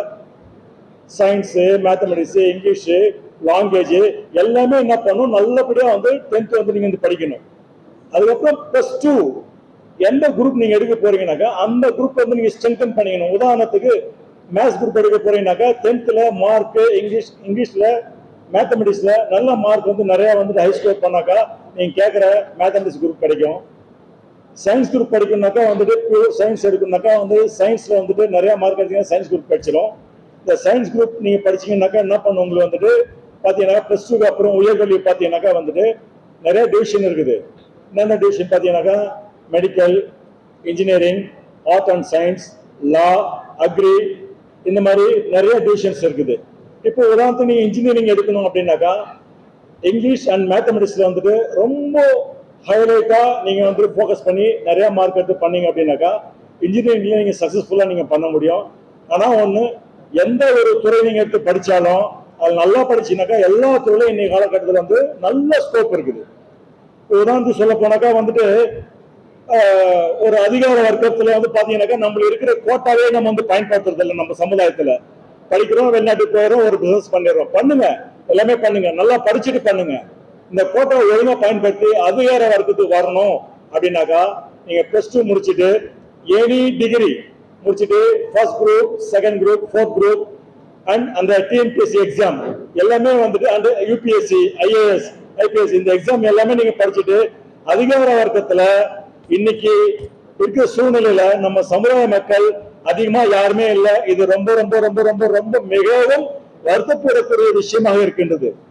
மாணவர்கள் வந்துட்டு ஏதோ சர்வசாதாரணமா வந்துட்டு வீட்டுல வந்துட்டு படிக்க வைக்கிறான்ற ஒரு எண்ணத்தோட வந்து நடந்துக்கிறீங்க. அந்த மாதிரி இருக்காதீங்க. தயவுசெய்து அதிகார வர்க்கத்துக்கு வரணும். நீங்க பாருங்க, எங்க போனாலும் வந்துட்டு பாத்தீங்கன்னா நீங்க தான் போய் நிக்க வேண்டியதா இருக்குது. உங்ககிட்ட யாரும் வந்து நிக்கிற நிலைமை இல்ல. ஏன்னாக்கா நீங்க அது விரும்புறீங்களா விரும்பலையா என்னன்னு தெரியல, உங்களுக்கு விழிப்புணர்வு இருக்குதா இல்லைன்னு அதுவும் தெரியல. எனிவே இருந்தாலும் இது எல்லாமே உங்களுக்கு விழிப்புணர்வு கொடுக்கணுன்ற எண்ணத்துல இப்ப நாங்க வந்து சொல்றோம். நீங்க இந்த first group, second group, fourth group exam எழுதணும், தாசில்தார் போறோம், ரெவன்யூ டிபார்ட்மெண்ட்க்கு நல்ல ஒரு அதிகார வர்க்கத்துல வந்து நீங்க போகலாம். நீங்க அடுத்தவங்களுக்கு வந்து வழிகாட்டியா இருக்கலாம். அடுத்ததா பாத்தீங்கன்னா ஓகே சார் எனக்கு வந்து 10th படிச்சுட்டு கவர்மெண்ட் வேலைக்கு போகணும் அப்படின்னாக்கா simple, body fitness with 10th exam நீங்க பாஸ் பண்ணீங்கன்னாக்கா போலீஸா போகலாம். சரி சார் நான் எஸ்ஐ ஆகணும், என்ன செய்யலாம், +2 any degree qualification and body fitness இருந்தா எஸ்ஐயா இருக்கலாம். சார் நான் எவ்வளவு சாப்பிட்டாலும் எனக்கு உடம்பு ஏறல, எனக்கு ஃபிட்னஸே இல்லை, ஒன்றும் ப்ராப்ளம் இல்லை. ஒரு டிகிரி முடிங்க, அதை நல்லா முடிங்க, முடிச்சுட்டு அந்த அசிஸ்டன்ட் கமிஷனர் ஆஃப் போலீஸ் அந்த எக்ஸாம் எழுதுனீங்க அப்படின்னாக்கா நீங்க வந்து டைரக்டா அசிஸ்டன்ட் கமிஷனர் ஏசி வந்து ஆயிடலாம். நீங்க வந்து போலீஸ் டிபார்ட்மெண்ட்ல இந்த வாய்ப்புலாம் வந்து இருக்குது. அதுக்கப்புறம் பாத்தீங்கன்னா இன்ஜினியரிங் நிறைய விங்ஸ் இருக்குது. நீ என்ன இன்ஜினியர் வேணா வந்து 10th படிக்க எல்லாத்துக்கும் நல்லா ஸ்கோப் இருக்கு. nowadays you have get lot of scope. நிறைய வந்து வேலைவாய்ப்பு இருக்குது, நம்ம பயன்படுத்திக்கணும். அதுக்கப்புறம் பாத்தீங்கன்னா லா படிக்க போறனாக்கா ஒன்னும் பிரச்சனை இல்லை. ஆல் இந்தியா லெவல்ல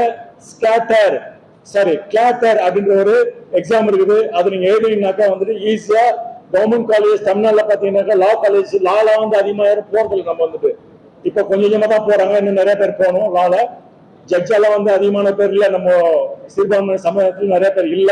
ஆனா அதிகார வர்க்கத்துக்கு வரணும். ஒரு 13 காலேஜ் வந்துட்டு தமிழ்நாடு லெவல்ல இருக்குது, அது பண்ணலாம்.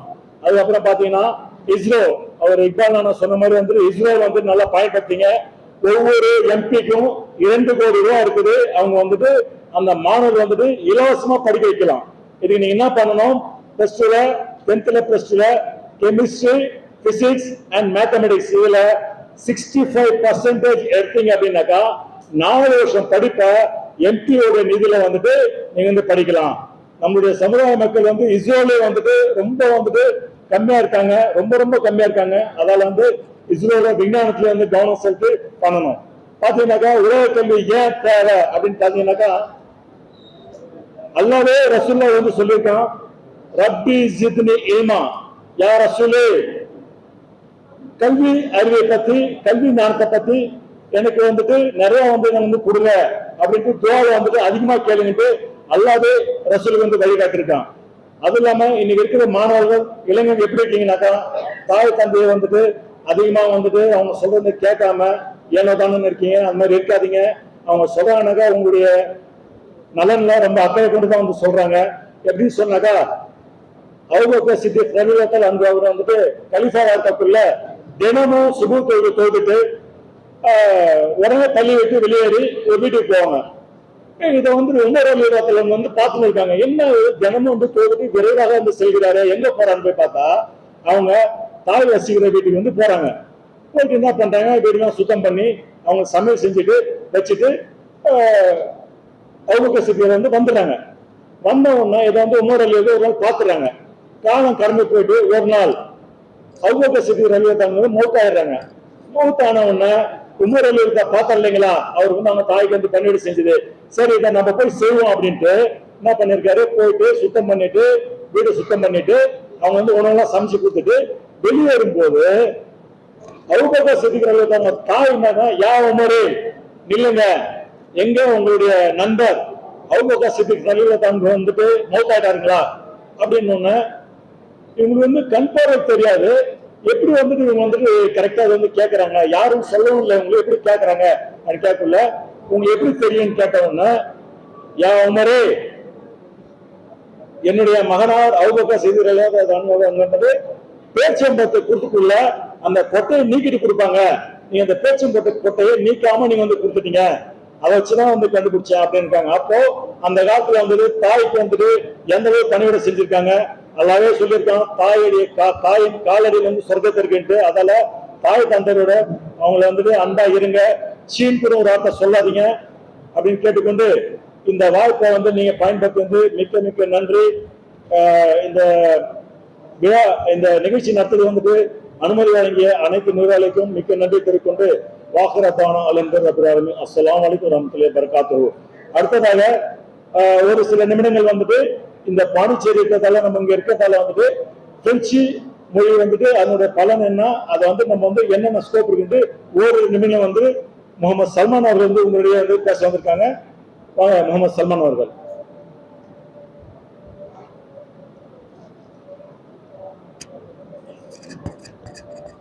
வரஹ்மத்துல்லாஹி வபரகாத்துஹு.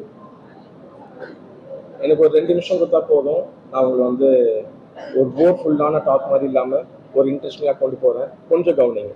ஓகே, ஸோ எனக்கு இந்த வாய்ப்பு கொடுத்த இந்த ஹிமாமுக்கு, இந்த ஜமாத்துக்கு ரொம்ப ரொம்ப நன்றி.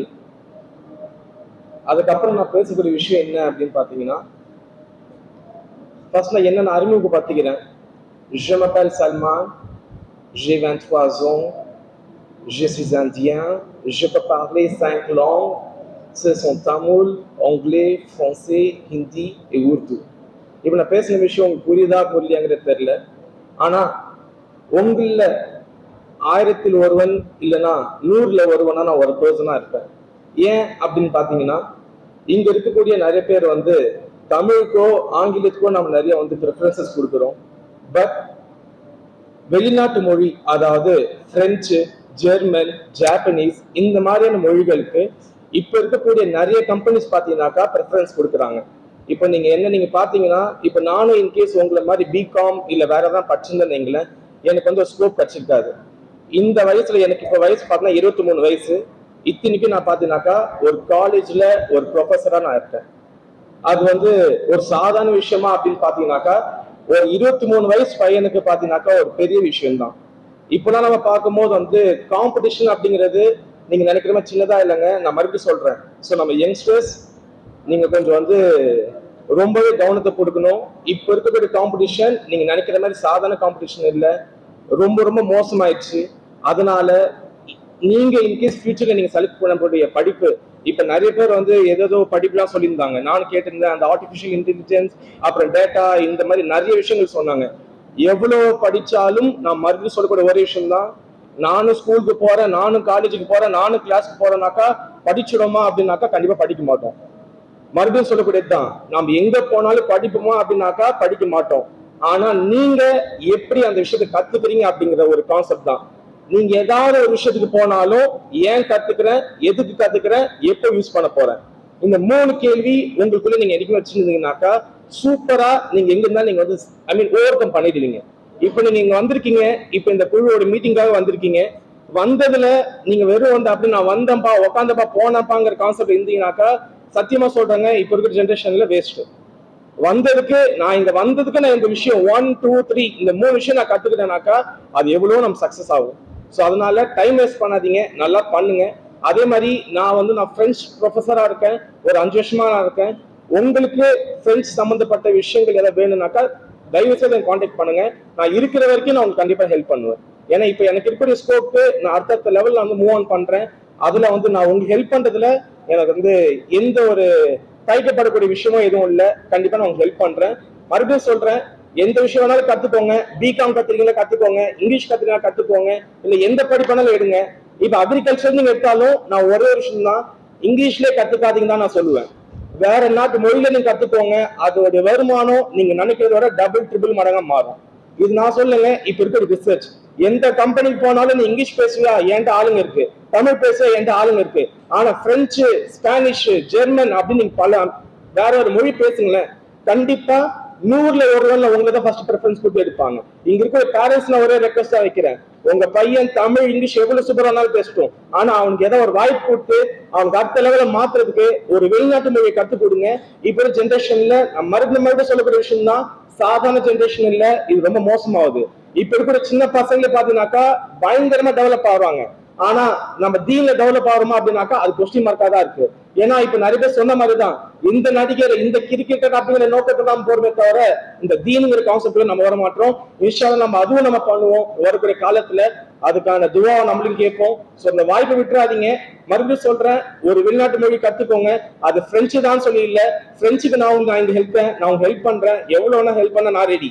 ஆனா நீங்க பிரெஞ்சு உங்களுக்கு வேணாம், நான் வேற ஏதாவது மொழி, நான் ஜாப்பனீஸ் தான் படிக்க போறேன்னாக்கா தாராளமா படிங்க. அதை நீங்க வேற மொழியில கத்துக்கோங்க. நீங்க பிகாம் படிக்கிறது வேற மொழியில கத்துக்கிட்டு வேற கம்பெனி நீங்க போனீங்கன்னாக்கா, எந்த கம்பெனி போனாலும் வெளிநாட்டு வரணும் அதிகமான சம்பளம் கொடுப்பாங்க. நீங்க இந்தியால இருந்து வெளிநாட்டுக்கு போனீங்கன்னாக்கா உங்களுக்கான சம்பளம் அதிகம் தான். அது நான் வந்து அடிச்சு நான் சொல்லுவேங்க. ஸோ தயவுசெய்து டைம் வேஸ்ட் பண்ணாதீங்க, நல்லபடியா கத்துக்கோங்க. இது வந்து உங்களுக்கு கொஞ்சம் யூஸ்ஃபுல்லா இருந்துக்கும்னு நினைக்கிறேன் நான். ஸோ பார்ப்போம். எல்லாருக்கும் ரொம்ப நன்றி எனக்கு இந்த வாய்ப்பு கொடுத்ததுக்கு. அஸ்ஸலாமு இன்ஷா அல்லாஹ் நன்றி உரைக்கு பிறகு விருந்து லொகருக்கு தொழுகை பிறகு விருந்து ஏற்பாடு செய்யப்பட்டுள்ளது. இளைஞர்களுக்கு மிக்க மிக்க மிக்க மிக்க நன்றி, மாணவர்களுக்கு மிக்க மிக்க மிக்க நன்றி. எல்லா புகழும் ஏக இறைவன் அல்லாஹ் ஒருவனுக்கு. எல்லாரும் விருந்து சாப்பிட்டுட்டு போனோம். இன்ஷா அல்லாஹ் நன்றி உரை சொல்லுவாங்க, அப்புறம் துவா இருக்கு.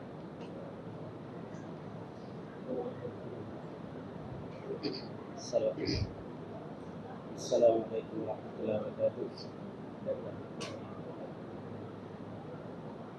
நன்றிக்குரிய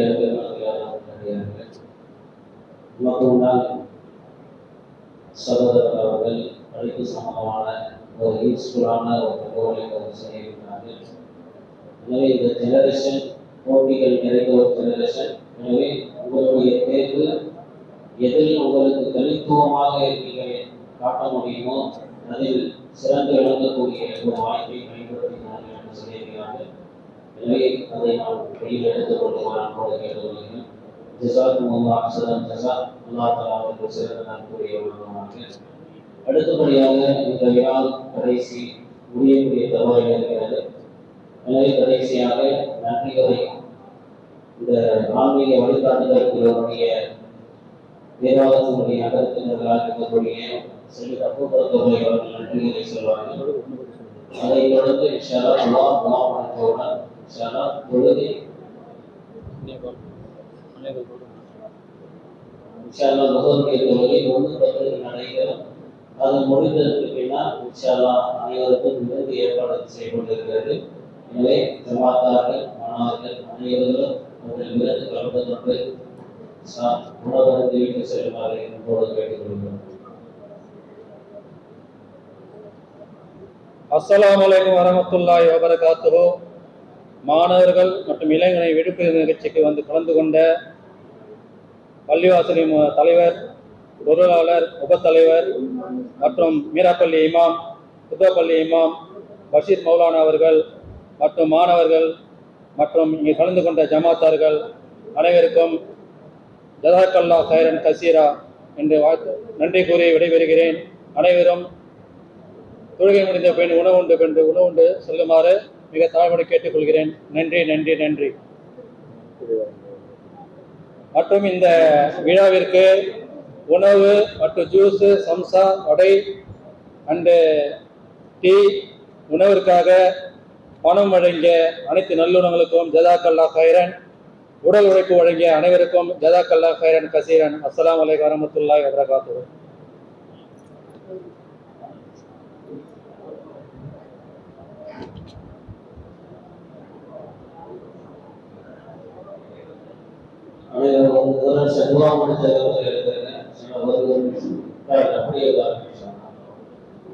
கடைசியாக இந்த விழாவுக்கு ஏற்பாடு செய்த இந்த விழாவுக்கு உதவி செய்த அனைத்து நண்பர்களுக்கும் ஜஸாக்குமுல்லாஹ் அஹ்ஸனல் ஜஸா. அல்லாஹ் அனைவருக்கும் சிறந்த நற்கூலியை வழங்குவானாக.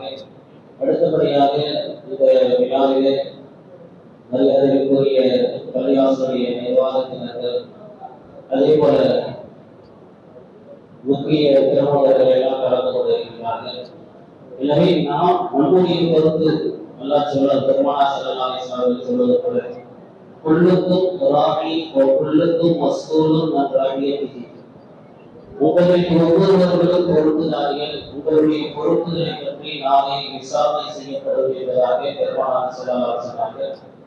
எனவே இந்த சமுதாயத்திற்காக வேண்டி நாம் நம்முடைய பங்கு வரக்கூடிய இந்த இளைய சமுதாயத்திற்கு நாம் ஏதாவது ஒரு பங்களிப்பு செய்ய வேண்டும் என்ற அடிப்படையில் இந்திய பெருமக்களே, இந்த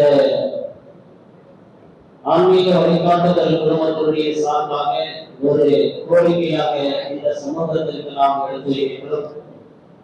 எனவே வரக்கூடிய இந்த இளைஞர் சமுதாயம் நல்ல ஒரு சிறந்த சமுதாயமாக உருவாக்குவதற்கு இந்த வாலிபர்களுக்காக வேண்டி, அத்தனை பொதுமக்களுக்காக வேண்டி ஒரு நூலகத்தை ஏற்பாடு செய்து பெருமாறு இந்த சமுதாயத்துக்கு நான் இந்த விழாவின் சார்பாக என்னுடைய கோரிக்கையை நான் எடுத்திருக்கிறேன். எனவே பெரும்பெரும் செல்வந்தர்கள் எல்லாம் வருகிறார்கள், நிர்வாகத்தில் இருக்கிறார்கள், சமாஜத்தில் இருக்கிறார்கள். இந்த நூலகம் ஒரு நூலகம் இந்த பகுதிக்கு வந்தது என்று சொன்னால் கண்டிப்பாக இந்த சமுதாயத்தினுடைய அந்த சிந்தனைகளை எல்லாம் மாற்றி அவர்களுக்கு நல்ல ஒரு அறிவியல், தீர்வு சம்பந்தமாக, உலக சம்பந்தமான பல அறிவுகள் கொடுத்து சிறந்த சமுதாயமாக உருவாவதற்கு நூல் புத்தகம் ரொம்ப அவசியம் என்பதை நாம் வலியுறுத்தி சொல்லி காட்டுகின்றோம். எனவே அதற்குண்டான ஒரு ஏற்பாடு எங்கேயாவது ஒரு இடத்துல ஒரு நூலகம் அமைப்பதற்கு இன்ஷா அல்லாஹ் இந்த ஜமாத்தார்கள் கண்டிப்பாக அதை முன்னெடுக்க வேண்டும் என்று இந்த நன்னேரத்தில் கேட்டுக்கொண்டு இந்த கடைசியை நாம் முடித்துக் கொள்கின்றோம். இன்ஷா அல்லாஹ் சபை முடிகிறது.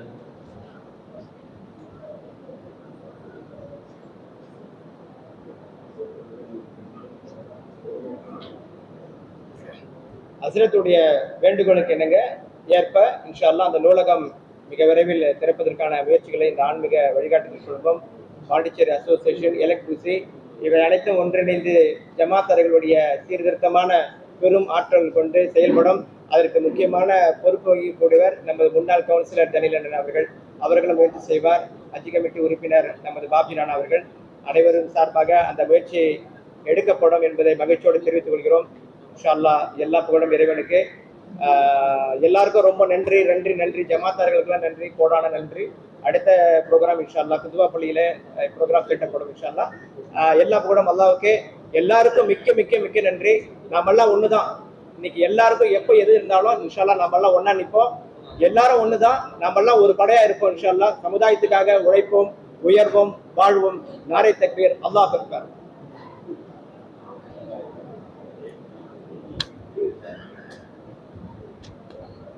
بسم الله الرحمن الرحيم الحمد لله رب العالمين اللهم صل وسلم على رسول سيدنا محمد وعلى ال سيدنا محمد وبارك وسلم عليه اللهم شرفنا بالتقوى وجملنا بالعافيه وارزقنا الجنه يا رب العالمين اللهم احسن عاقبتنا في الامور كلها واجرنا من خزي الدنيا وعذاب الاخره توفنا مسلمين والحقنا بالشهداء والصالحين اللهم انا نسالك العلم النافع وعملا متقبلا ورزقا واسعا وحلالا طيبا والشفاء من كل داء اللهم ارزقنا حبك حب من يحبك وحب عمل يقربنا الى حبك برحمتك يا ارحم الراحمين ربنا اتمم لنا نورنا واغفر لنا انك على كل شيء قدير اللهم تقبل منا نياتنا وتمم نياتنا وتقضي حاجاتنا ويسر امورنا امور الدنيا والاخره انك على كل شيء قدير اللهم وفقنا لما تحب وترضى واجعلنا الاخره لنا خيرا من الاولى صلى الله تعالى وسلم على خير سيدنا محمد واله وصحبه اجمعين برحمتك يا ارحم الراحمين والحمد لله رب العالمين صلى الله عليه وسلم صلى الله عليه وسلم صلى الله عليه وسلم السلام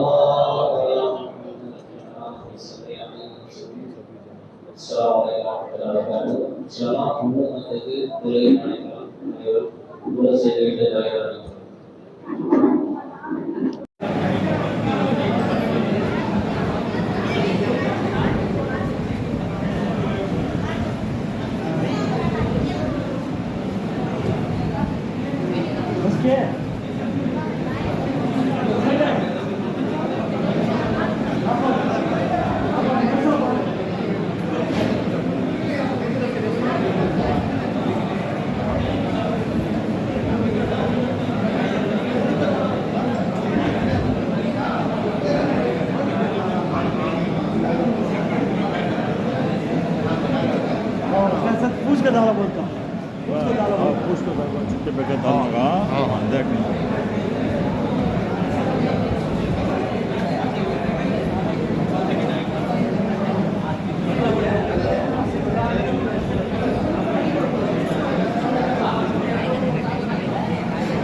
சரி ஒரு நிமிஷம் கேன்சல்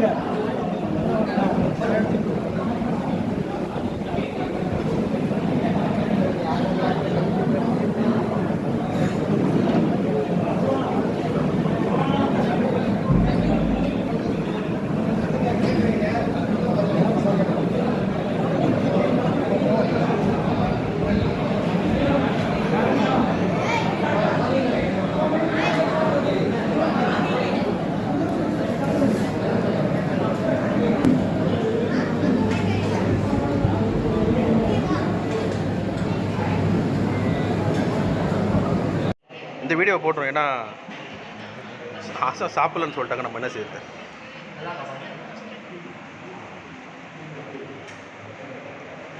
அல்ஹம்துலில்லாஹ் சிறப்பாக முடிஞ்சிச்சு. அஸ்ஸலாமு அலைக்கும் வரஹ்மத்துல்லாஹி வபரகாத்துஹு. இந்த ஆன்மீக வழிகாட்டுதல் குழு சார்பாக இந்த ஒரு விழாவை இன்ஷா அல்லாஹ் இன்றைக்கி நம்ம அல்லாஹ்வுடைய கிருபையில் செஞ்சு முடிச்சிருக்கோம். இதுக்கு வந்து எல்லா புகழும் வந்து அல்லாஹ்வுக்கு தான். அல்ஹம்துலில்லாஹ் அல்ஹம்துலில்லாஹ் அல்ஹம்துலில்லாஹ்.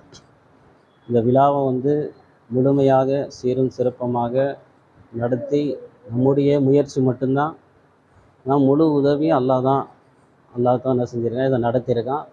அதனால் அல்ஹம்துலில்லாஹ் அல்ஹம்துலில்லாஹ் என்று அல்லாஹ்விற்கு நன்றியை மீண்டும் மீண்டும் சொல்லிக்கிறோம்.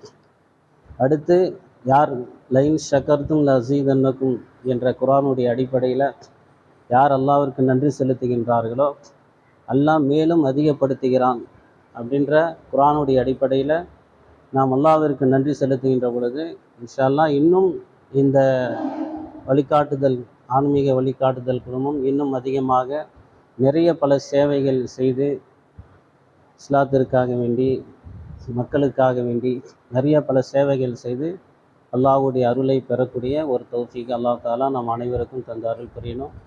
அதே நேரத்தில் இந்த விழாவிற்காக வேண்டி உடலாலும் பொருளாலும் நம்ம நிறைய என்ன செஞ்சுருக்கோனாக்கா இன்ஷா அல்லாஹ் உதவி செஞ்சுருக்கோம்.